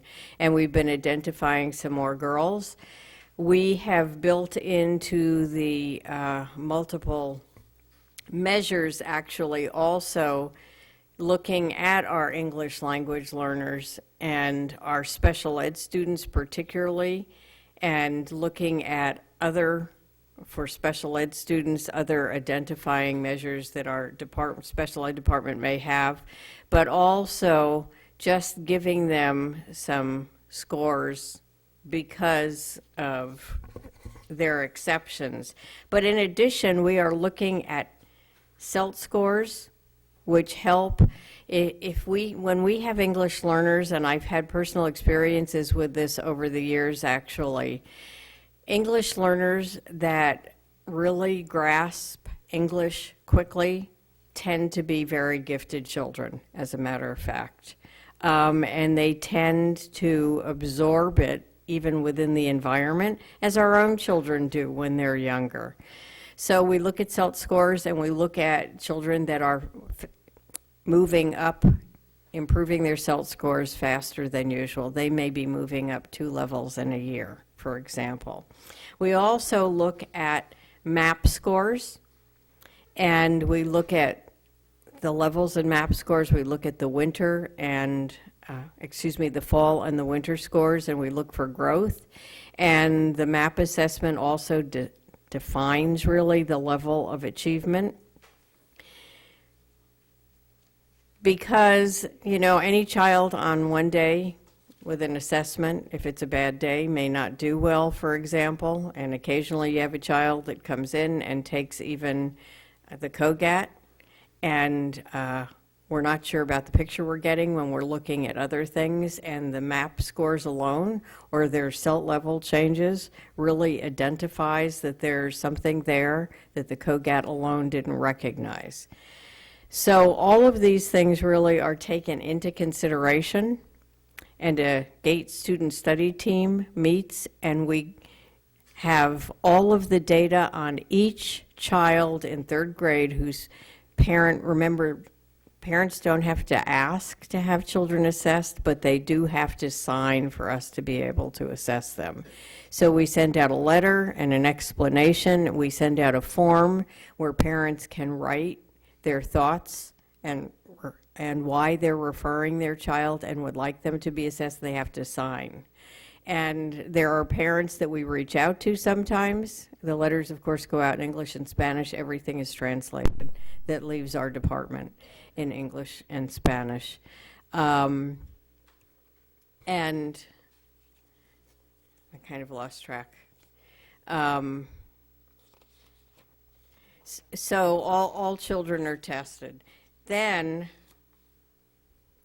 we really looked closely at the results. And Julia and I wanted to know exactly how many children we're identifying. And the next slide that's up and what you have in front of you shows the children. When you look at 4th grade this year, all children in 3rd grade last year in this district were given the opportunity to be assessed, and almost all of them were. And we gathered all of the data, CELT data if it was available because they were English learners, MAP data, the referrals, the data from the COGAT, the entire list, the writing sample, the math sample, the teacher's recommendations. Teachers don't actually write recommendations. What they do is we have a list of characteristics that GATE children usually have, and teachers quantify their perception. It's clearly their perception. So all of those things are available when the GATE student study team meets. And then children are identified and offered, parents are offered placement in either a gate cluster at their neighborhood school or the program at Linwood. And clearly, some parents choose one and some parents choose the other. What I want to point out on the data, which is really important, if you look in fourth grade, this year we have 27 gate students. And that is representative of all of the students that were tested across the district last year in third grade. 27 students qualified. In fifth grade, it's 33. There were a few more, and so on. So if you look at that and you think about moving on to middle school, you know, over the years, I mean, in fourth grade and fifth grade, it's possible that a couple of kids might move into the district that qualify in the same way our children do, and they might get added, or a couple of fifth graders who have been reevaluated, because that can be requested by a parent. If students are reevaluated, they are not retested, but we gather new map data, new math problems, writing samples, and students' progress is noted. So it's possible to go from 27 to 30, let's say, in a year. But not many children usually get added. So when you look at those numbers and then you think about middle school, it's an interesting thing to think about, because you cannot, when children come from all over the district, they then go to their neighborhood middle school for the most part. So they can move from a self-contained class, but they move into clusters. And each of our schools also at elementary offer clusters, because some parents really want their children to stay in their neighborhood school. So it's important that we make sure the instruction in those clusters is also is strong. It's best instructional practices for the needs of the children, and then that the children also at Linwood are getting best instructional practices in elementary. But if you think about the numbers moving forward into middle school, it's very hard to support anything at each of the schools other than clusters with the numbers moving forward. Julia? All right, one of the reasons that we're coming to you again in the fall, because Amanda in her previous role was up here speaking to you about GATE, we recognize that there had been some confusion around the GATE program, particularly at the middle schools, because in the past we had situations where there were really large clusters of GATE students, and then they were kind of backfilled with high-achieving students. There was a perception that there was a self-contained at the middle school, which we've not had in Novato Unified before.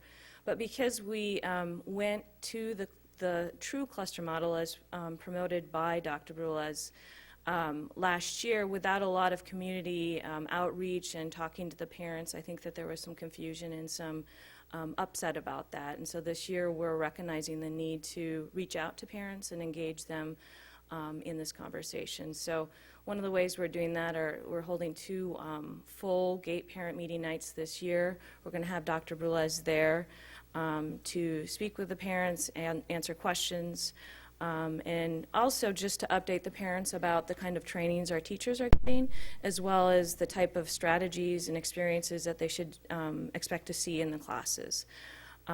We also are inviting our self-contained teachers from Linwood to these trainings as well. So there's 2 large GATE parent meetings. This is for all GATE parents that we're going to invite them to. We're working on the letter tomorrow morning, Ruth Ann and I. So there's going to be one in September and then one in April.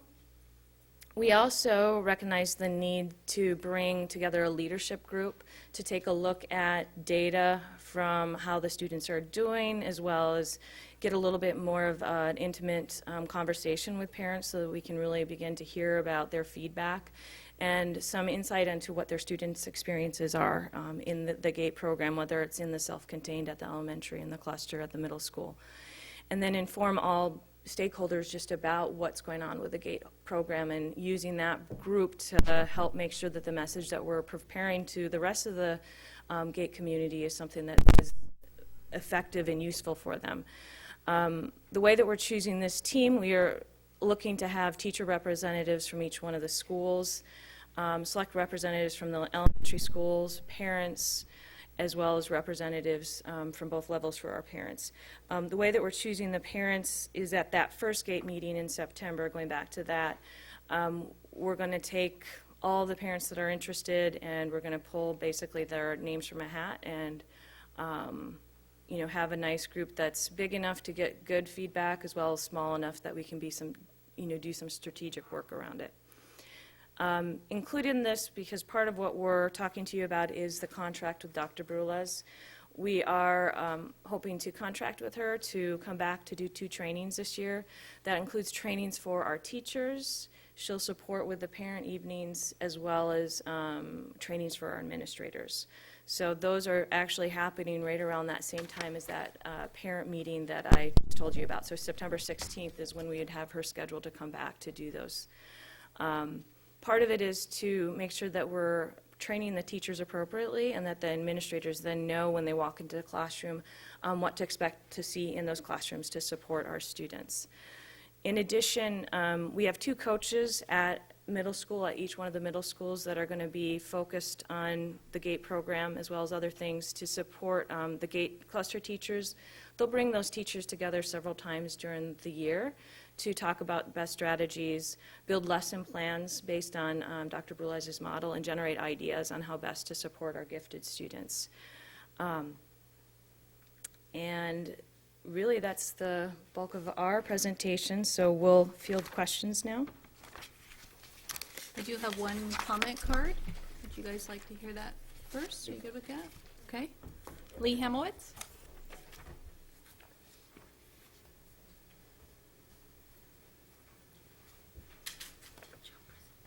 Hello again, Lee Hamovitz, Novato. At this moment in time, with the new superintendent and given the conversation about equity and student achievement and involvement, I'd like to propose that the contract with Drs. Burles and Brown be expanded and that the parent nights be pushed back. I think this is a perfect moment in time to re-examine the policies surrounding the GATE program, and that Dr. Burles and Brown are experts on this, and that perhaps they could give presentations that both the board and parents could attend, and that it would cover more than simply clustering. It would cover the entire universe of GATE program possibilities. It is a mischaracterization to say that parents at the middle school thought that there was a self-contained GATE program. One of the things that happened at the middle school meeting on June 3rd was that the director of curriculum said to the parents that the program at this point is an experiment, that the continued dispersal of GATE students into fewer numbers, into larger numbers of classrooms, but fewer GATE students per classroom, was an experiment. And our children are not an experiment. That if we're not sure about what we're doing, I think, like I say, it's time to step back, offer the doctors a larger contract so that the board in its entirety can have a better, more well-rounded presentation about all the GATE possibilities, and the public could also have a better presentation of the GATE possibilities. It's never been written in any of the academic writing that GATE students in small groups and scattered classrooms will have a better learning experience than more self-contained models. The opposite is actually true. The more GATE students you can fit into a classroom and then backfill with other students, the better they perform. In fact, a book co-authored by Dr. Burles makes this point explicitly. The idea of clustering was a last-ditch effort in a time of budget constraints to save GATE programs. It was not a way of making a better GATE program. It was simply a way of saving money in light of the fact that you might lose a GATE program entirely. Here in the NUSD, these changes never made sense from a budgetary perspective. If anything, the additional teacher coaching and instruction has cost the district extra monies. The local control and accountability plan calls for more public involvement. And again, I say with the new superintendent and the parent dissatisfaction over the current program, now is the time to take a good hard look at the way the program is being organized. I recognize the outstanding efforts by our teachers, but it begs common sense to expect better results for students the more teachers are forced to divide their attention and continually change gears throughout a busy school day. Teachers are swamped as it is. Assigning more, not fewer GATE students per classroom will allow fewer teachers to better focus on the needs of a GATE students. It's common sense to recognize expertise. If you need heart surgery, you seek out the doctor and hospital who have performed the most procedures for exactly this reason. So here we have a program that was the brainchild of ex-Superintendent Cunningham, a program that is not recognized to increase academic achievement, a program that costs the district more money than the better academic policies, and a program that continues to upset parents. When do we take another look at this policy and the way the program is being operated? It is simply mindless momentum that carries us forward. Even the home district of Dr. Brolis runs their GATE program in a completely different way. I urge all of you to go to the homepage for the Paradise Valley Unified School District in Arizona, click on academics at the top, and then click gifted on the left-hand column. And you will see what Dr. Brolis has organized for her own home district. That is what Novato should be striving for, what Dr. Brolis has organized for her own home district. We should not be striving for this budgetary Band-Aid of we're going to cluster kids and make do with what we have. The visit of Drs. Browns and Broles is no more than an exercise in glad-handing at this point. We pay for the consulting, and they come and tell us we're doing a good job.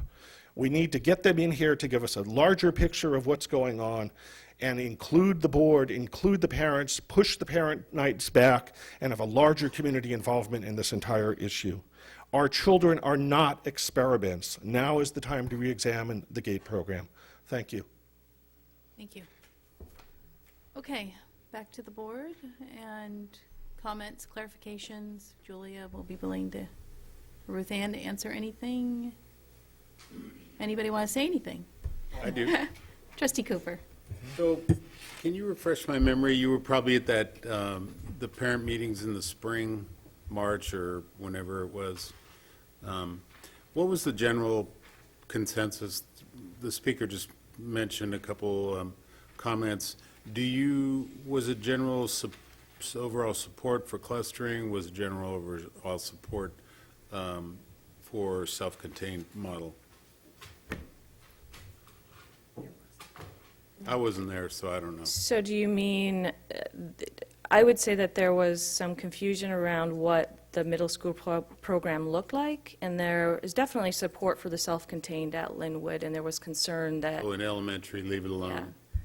Oh, yeah, absolutely, at elementary, leave it alone, Okay. yeah. And I do want to clarify, I didn't call it an experiment when we... I wasn't ever thinking that you But did. there was a lot of confusion, and that's one of the reasons that we brought it back to you now, because there was a lot of confusion, and there was a lot of concern that we need to train our teachers more to serve the students. And that was both at elementary and at the middle schools. Okay, that's, I probably have other Ross, questions. Trustee Miller. Question of clarification. A long time ago, when my daughter went through Sinaloa, they had a pull-out GATE program. I mean, she got in the GATE program, and she took herself out of it. It didn't, for various reasons, but she went off to a different class. And I don't know if it was just one class or all the classes. I wasn't actually paying that close of attention. So maybe somebody with a better, who studied the issue instead of relying on their feeble memory could tell me what we used to do and what we're doing now. Yeah, our daughters are about the same age. Yep, pretty close. Yeah. And so I can tell you at the middle schools at that point in time, there was an English language arts social studies partnership, so to speak, among teachers, pairing, and some of the teachers did both. But the students who were identified were placed in those classes, but they were not self-contained classes. And I'm telling you this as a parent who had a child participate and as someone who taught at the 4th grade GATE class. Okay. Just before our daughters got there. Yeah. And so what happened in those days were the children who At that point, there were no clusters at the elementaries, and so there were children who stayed in their neighborhood schools because parents did not want to move them to any other school and displace them in those parents' minds.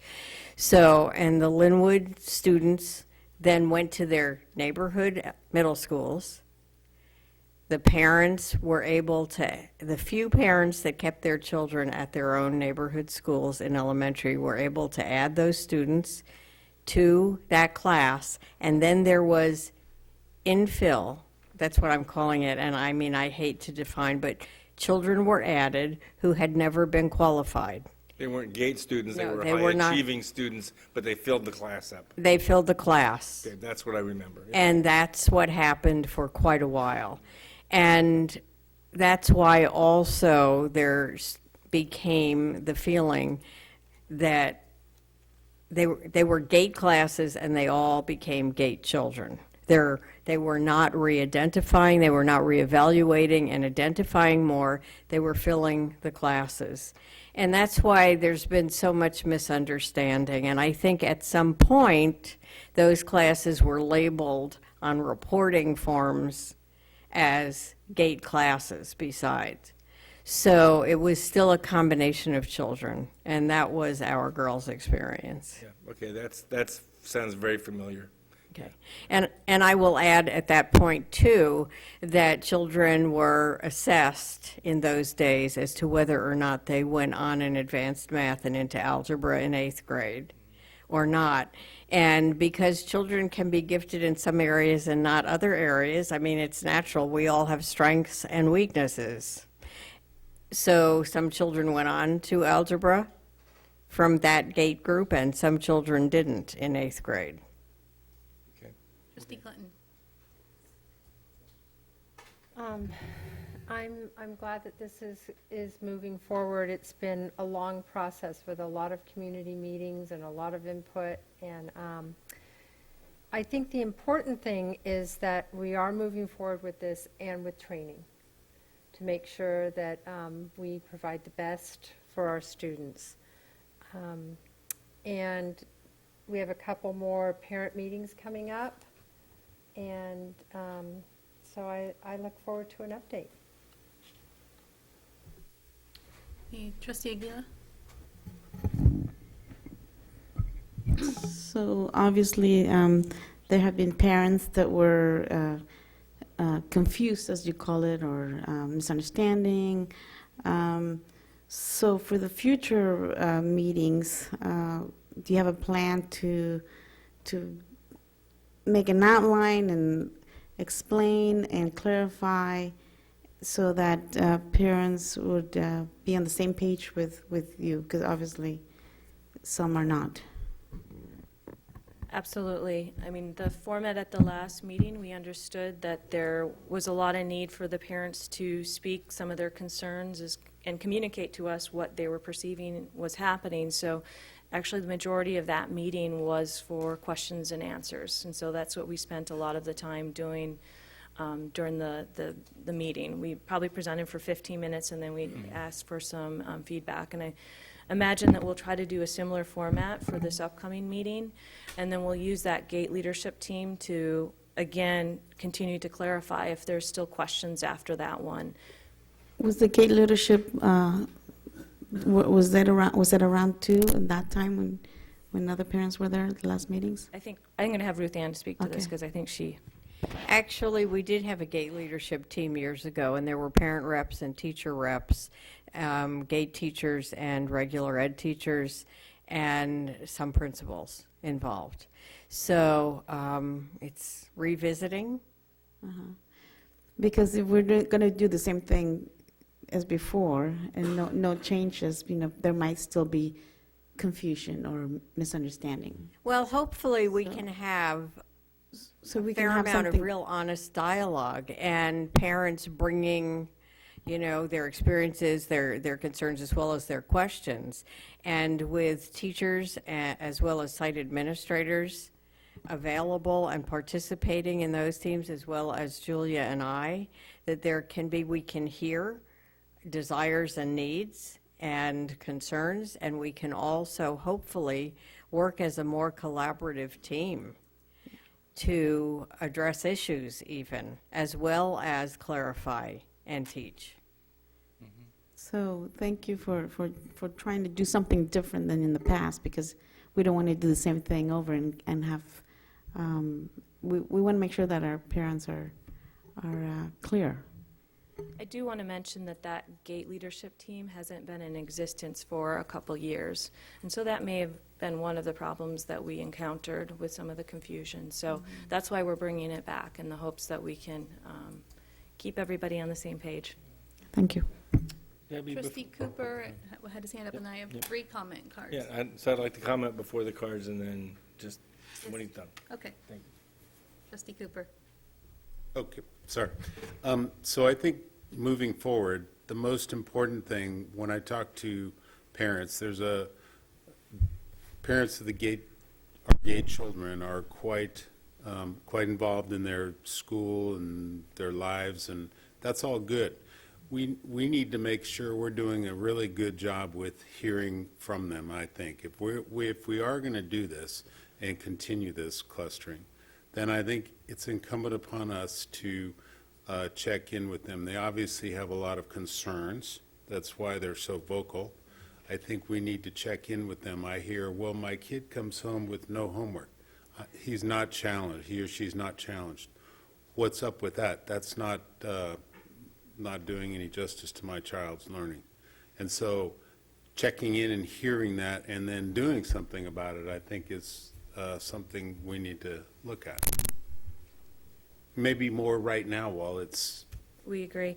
One of the things we did last spring is that we did put a survey out, and we got a lot of that feedback. And a lot of the feedback was really insightful, and we do plan to do another survey like that and at the onset of this next meeting, because you're very right that a lot of the feedback was very specific in terms of some of the things happening in the classroom, and we needed to address some of the things that we heard about. So, you know, that's one of the reasons we came forward with this plan, is because we were hearing things that we really need to address to make sure that we're engaging and challenging those students. So. Right, because, I mean, you look up here, once again, our superintendent mentioned it earlier, but it's all kids.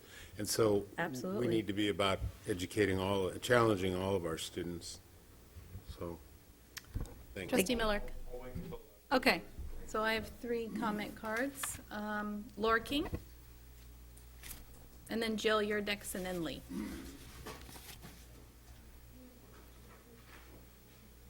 Hello, my name is Laura King. I have a daughter who's in 3rd grade and a daughter who's just entered 9th grade this year.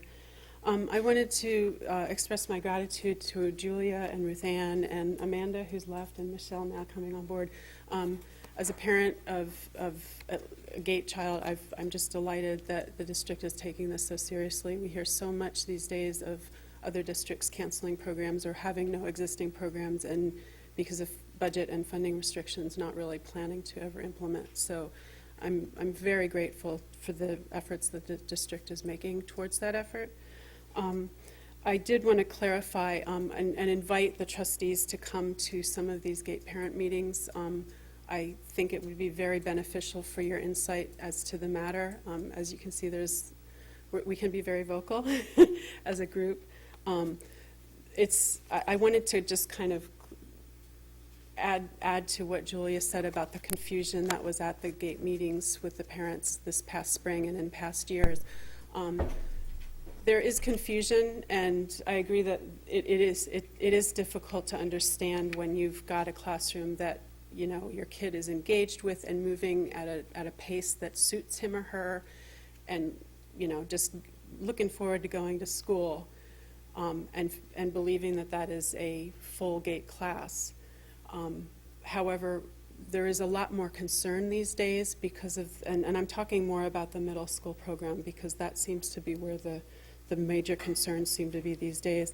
The new clustering program, I'm very excited. I'm really wonderful. I'm delighted that the district is going to be doing so much in professional development for these teachers. The concern that I'm hearing amongst my parent peers of children in the GATE middle school programs right now is that the quality of the instruction has been drastically lowered compared to when it was still backfilled with high-achieving kids. And I've read Dina Brius's papers. I have access to academic journals, so I try to educate myself on this subject. And the concern at this point is that the clustering, the teachers aren't there yet, and a lot of us are feeling like our kids are being left behind, and they're going from being incredibly engaged in 4th and 5th grade to coming home being like, I didn't learn anything again today, Mom. It's so slow. There's 3 kids that are asking for the same question to be repeated 5 times. Why am I here? Why am I in school? And then, like I wanted to reiterate with Trustee Cooper, it is achievement for all. And so a lot of times we as parents have been feeling that our kids are being left behind because that achievement for all really means let's get everybody just to meet the standards. Thank you for your time. Thank you, Laura. Jill? It's Obata, correct? Yes, thank you.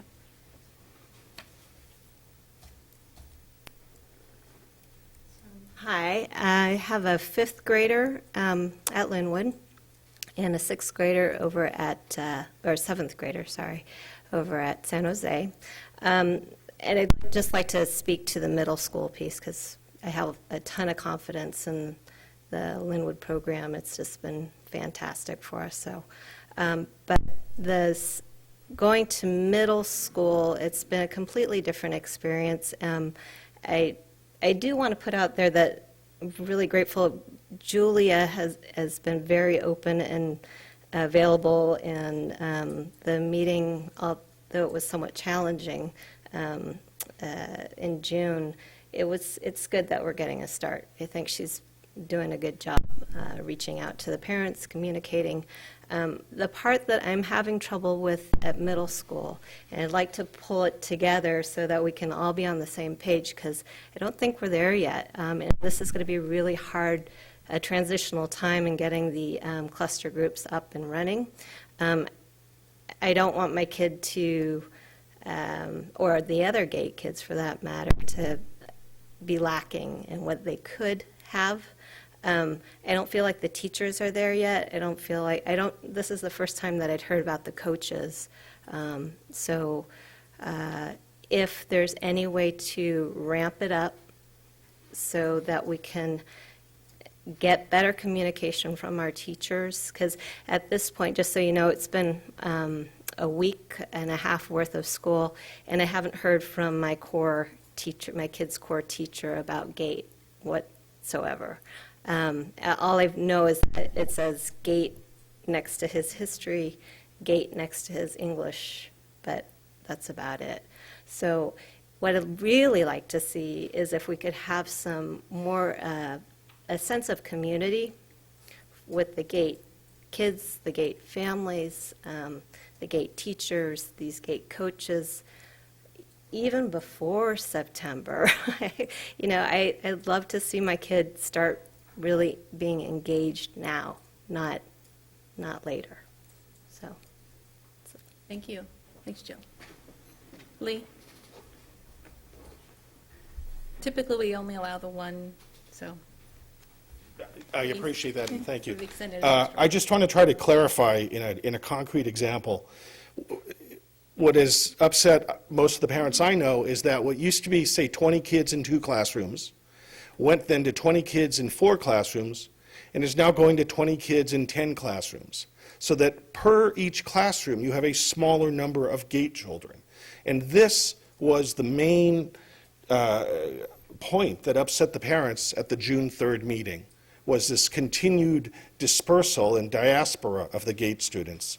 I think it's a broad brush to say that an entire room of 60-plus parents didn't understand the previous GATE program, but that aside, it's this mathematical dispersal of students that I think really upset the parents. I hope that makes it concrete. Thank you. Thank you. All right. Bring this back to the board. Any other further comments on this? Ross? So, a comment and an observation. Clearly, This is an important topic for the community. And clearly,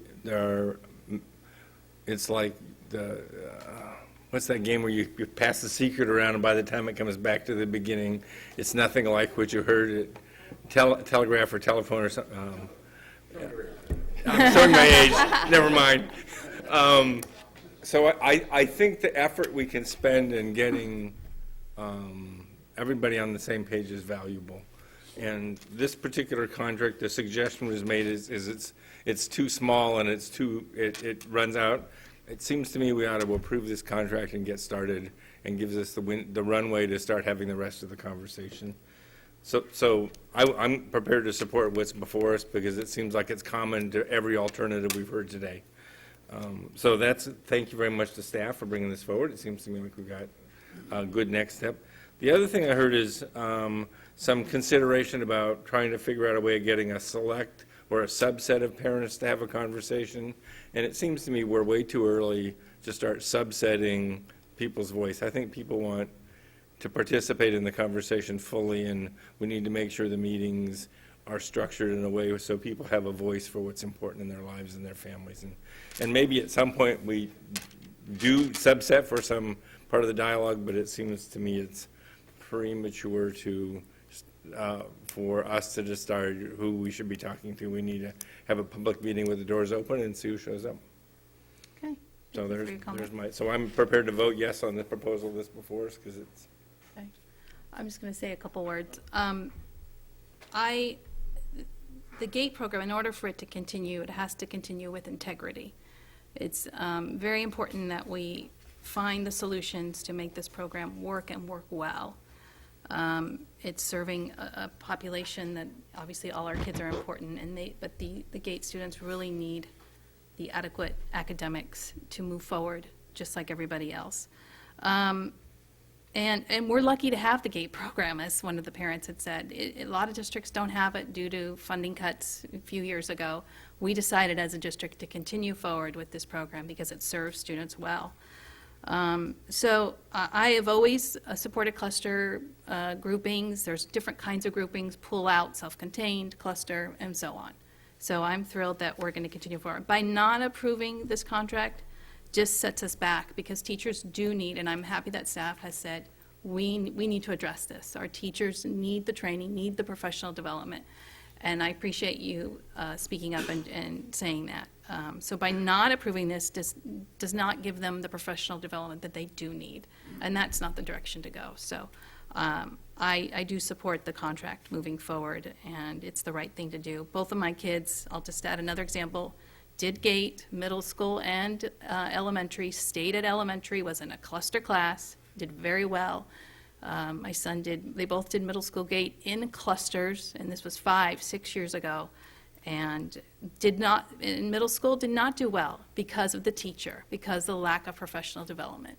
So this is the right thing to do right here. So one did well in middle school, one did not, so just to clarify. We made the correction. We moved the teacher out. Teacher's no longer with this district. It's the right thing to do because it's right for kids. So that's my 2 cents. Can I make a motion to approve the contract as proposed? Trustee Nell, did you have a comment? I I'm apologize just for jumping in front of you. speaking in support of the staff's recommendation, and the sooner the better, and we owe it to all of our kids to do the best job that we possibly can. Differentiation is hard to do, and I understand that, but that's public education in America today, so let's do the best we can for all our kids. Thank you. Trustee Nell seconds that. Yes? Okay. Oh, Just, can I make a yeah, comment? absolutely. I would support this at this point, with the caveat, I know that superintendent's been taking voracious notes over there, so keep a close eye, and that would be great. It'll be a great program. Okay, all in favor to move forward with this with the contract presented? 6-0, 1 absent. Okay, thank you. Cool. Thank you, Julia and Ruth Ann, for presenting. Appreciate it. Thank you very much for the presentation. All right, next item is our IT. Sean, you're next. Thank you for hanging in there. And This is approval of purchase of a new IP-based paging system at our Hamilton campus, K-8 campus. And so this is another look at this.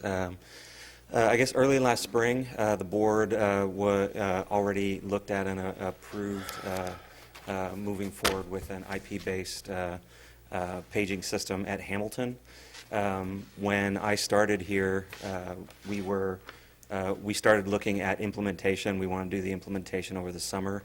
And the very first thing that we looked at was the contractor came back and said, well, this is just what was approved by the board was really just the clock bell loudspeaker. It didn't include the cabling to connect it to the network and stuff like that. So at that point, Ryan and I, Ryan, who is our supervisor for technology, for the tech folks, he wasn't directly involved with the project at the time it was first proposed.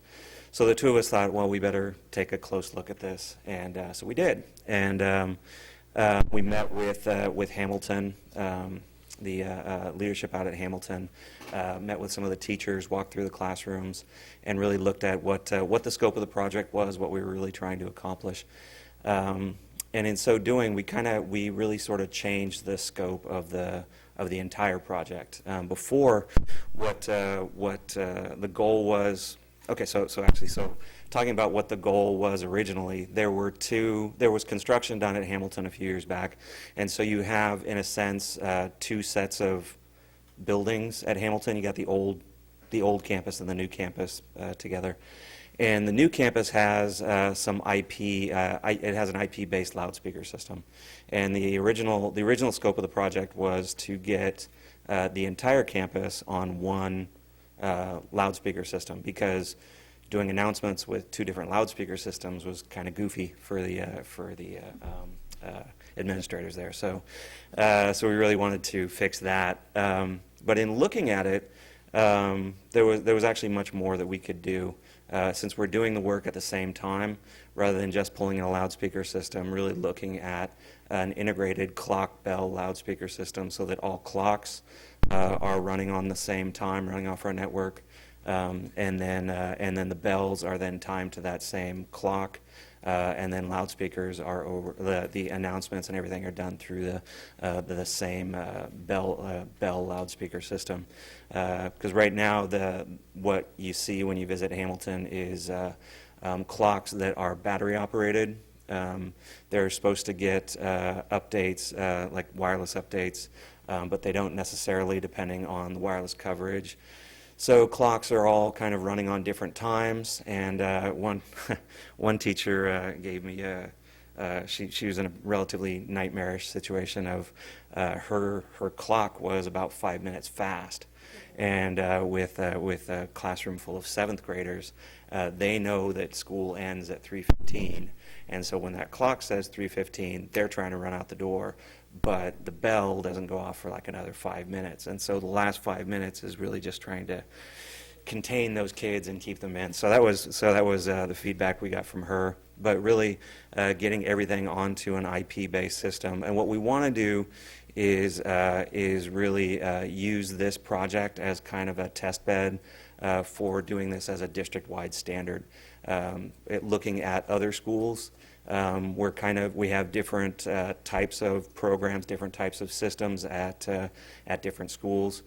No one's quite as bad as Hamilton. Hamilton has multiple systems in one school, so that was the original focus of the project. But really trying to get everything onto one type of system, one system that's really driven by software, and through a web-based interface, you can actually make changes to your bell schedule, anything you need to do.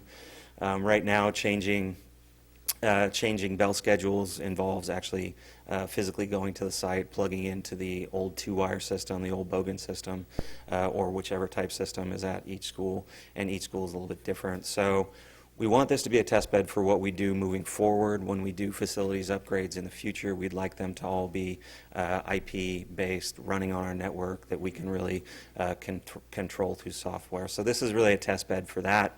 And the reason obviously the reason why we're bringing it back to the board is the proposal that you saw previously was for about 47,000, but the cabling to make that work added another 30,000 or a little over 30,000, and then when we added in the clocks and used an integrated system, the cost went up as well. And also another thing that that Hamilton really needed to address was they really didn't have adequate coverage for outdoor speakers. So if they're trying to make announcements and kids are on the playground, they don't hear them, and that becomes a safety issue.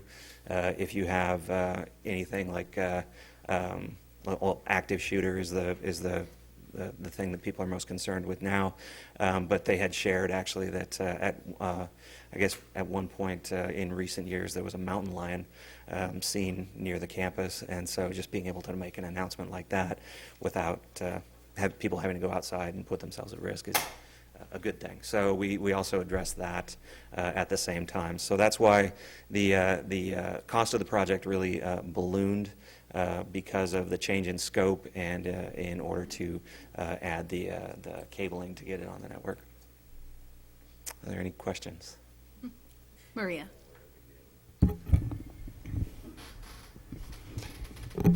My question is more of a safety question.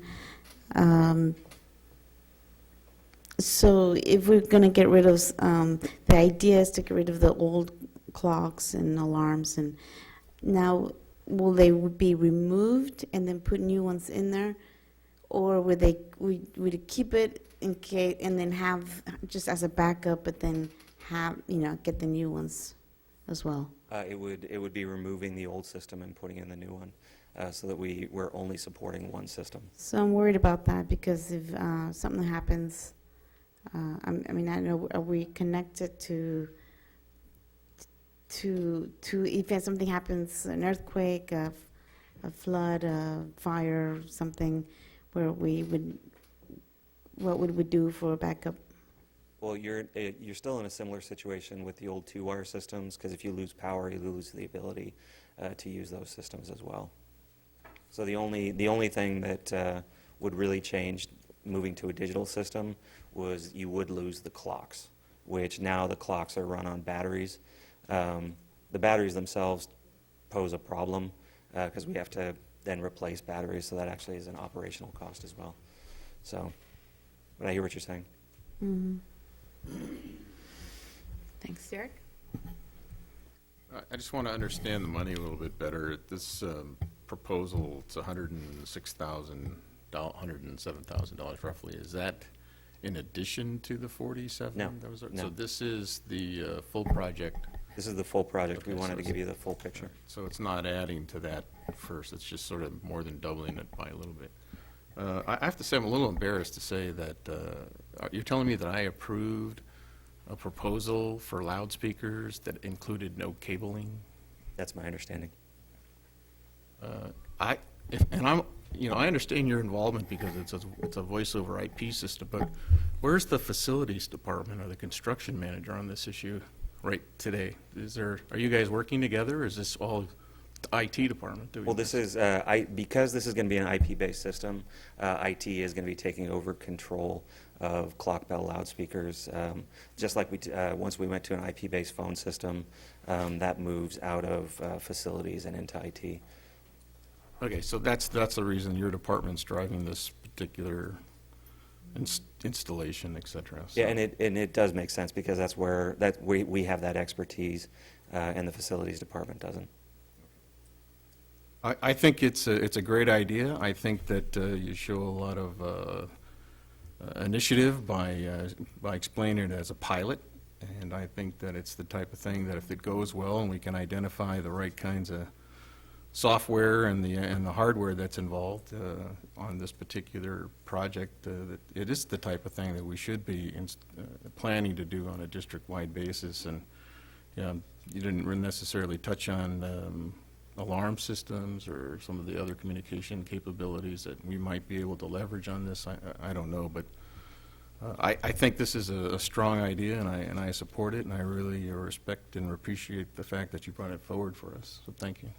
Thanks. And actually, one clarifying thing. So in terms of the test bed portion, we're making sure that the software or the hardware we're buying is software agnostic. So if we do decide that we don't like this particular piece of software, there are other pieces of software that can control the same system without having to replace the hardware.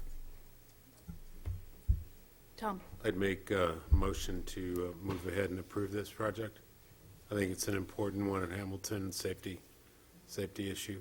Okay. So, Any further comments? Seconded by Trustee Millerick. All in favor to move this forward? 6-0. Thanks, Sean. All right. Thanks, everyone. All right. This is to ratify the agreement with Air and Water Sciences to provide environmental consulting services for property located at 970 C Street in the Hamilton area. Just right off the bat, I'm recusing myself from this item, which is due to location and it's in proximity of where I live. So Derek, Trustee Nell will run this one. Thank you. So you may have heard Karen early. She didn't sound very well, so she went home ill, so she asked me to present this to you. We're bringing before you to ratify this agreement with Air and Water Sciences to provide environmental consulting services regarding the construction work and remediation at 970 C Street in the Hamilton area. This is a property on the corner of C Street and Main Gate. I think it's Main Gate. And it's across the street from the Novato Charter School and the Hamilton School. And we're asking them to review all the documents regarding their remediation and of the contaminated soils out there. It was earlier this year, I believe there was some asbestos abatement, which that the company, Thomas Development, was performing, or they had a subcontractor doing, that kind of raised our eyebrows, our level of interest in this project. And so we thought it would, and there was some public comment about this project, so we thought it was in our best interest to have these documents reviewed on our behalf. And so that's what I'm bringing before you. Karen and myself, Nikki Lloyd and Jeffrey Erklands with the Nevada Charter School met, and Mark Silva and Dave Ash met with the representatives from Air and Water Sciences yesterday and reviewed the draft report, and we plan to bring that back to you, the final report, at the September 15th board meeting. So, board? Tom? So this is a one-time study, if you will. It's going to be a one-time report? Yes. Yeah, okay. And is there any need to, or should we contact, is there any reason to contact Thompson? Is it Thompson Development? It is Thompson. To include them in the process at all? Well, what we'd like to do is present you with the final report, and I think we talked about doing a draft letter that would go to Thompson and the Planning Commission on our recommendations. So this would just be bringing everyone together to understand what our position is, and then I think it's in the public comment period, our comments to the developer and the Planning Commission. Okay, great. I think it's a great idea. Trustee Millerick? So I agree with Trustee Cooper. This gets us on the right side of the issue where kids are involved. And if there's a public agency that represents children's interests, it's the school district, and we should be in the middle of this. And to speak with a solid voice, having a consultant in our pocket who's prepared our position is just, at this price, it's the right thing to do. So I think kudos to our staff leadership. Let's look out for the interest of kids in Novato. What a concept. Just a typo, Mr. Vice President. Sure. What's your thoughts on things? Assistant Superintendent, on the title page in the back, signature page rather, should be Assistant Superintendent. Oh, okay. Thank you. No big deal there. Maria? So I just wanted to clarify this, we would be voting for, this is about voting only for, to have NUSD and the water science, the air, water and science to consult with To the, perform. to perform testing? No, to look at all the documents, the Yes, remedial and- action plan, the soil, Right. groundwater plan, look at all their documents to see if what they're presenting is adequate. Yes, so we don't know what they're going to say yet, right? But we're just saying we're allowing them to go forward. to- On our behalf, they're the experts in this area of, Without knowing what could happen, but we're right now voting on giving the permission to go ahead and do whatever needs to be done, correct? Okay. yes. Okay, so any other questions, or, I think it's a good idea to get an independent, objective analysis of the proposal on our behalf and the Yes. public's behalf, so I support the measure. Do I have a I'll motion? I'll move approval of the contract. First trustee Milrick, do I have a second? I'd be happy to second, so I will second the motion, and all those in favor? I have, who's left? 5-4, 1 absent, and 1 abstain. Thank you very much. Yeah. All right, so we're on to the, So, since I'll be Karen again, not quite as tall, but she brought, at the last board meeting, brought forth a board policy 0460 on local control and accountability plan, and we're bringing it back for a second and final reading. any questions from the first reading to the second? Anything, any changes, any comments? All right? If not. Well, oh, I actually, yes. it's a technicality, and perhaps maybe it gets covered in a public review input code section a little bit later on, but the part where it says the board shall consult with teachers, principals, administrator, and other school personnel, bargaining units, parents and guardians, and students, there isn't anything there about community partners or others in the community that might have an interest. May I ask where you are? Oh, yeah, sure. I would say plan development, second paragraph. I believe these are, do Second not have, page. page 2 of the PDF. I'm not, Okay. so it's the board shall consult, and, We can your certainly opinion add on in- it is fine, but it mentions a citizen advisory committee as code law beneath it, but I just don't know if that sentence is strong enough that we should be more open to consulting with our community partners, and that could be We nonprofits or. We can certainly add in community partners. So Yeah, I it's a think good idea. that should be there. It does get brought up in the paragraph, after that, and 'Cause- but I just want to have as much proactive community outreach as possible, and I don't want to have our policies make it seem like that we're not going to consult with community leaders on this issue. We can add community partners into that group. That would be something. So Yeah. does that sound like something the board? Yeah, I like that. Okay. So I had another real comment other than that, so I'm looking for the. All right, we can, call for a motion for this. Anybody With his amendments? with his amendments? Yes. Trustee I'll Miller? support. I'll move there you All go. right. Trustee Nell seconds. This is Board Policy 460, the Local Control Accountability Plan. Second reading and final. So all in favor? 6-0, 1 absent.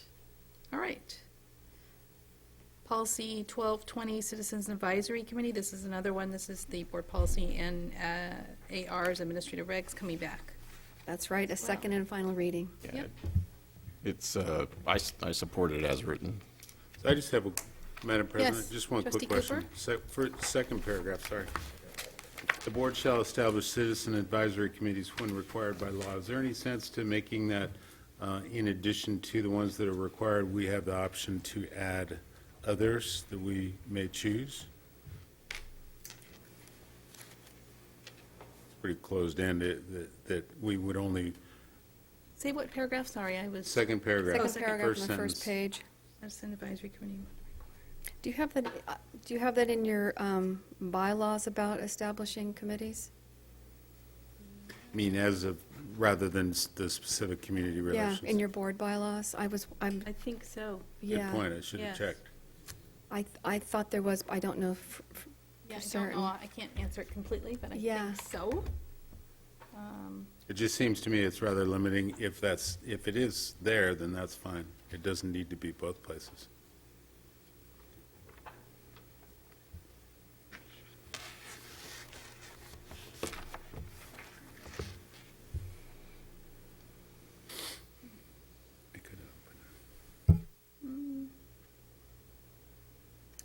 board committees. It's 9130, is that board policy?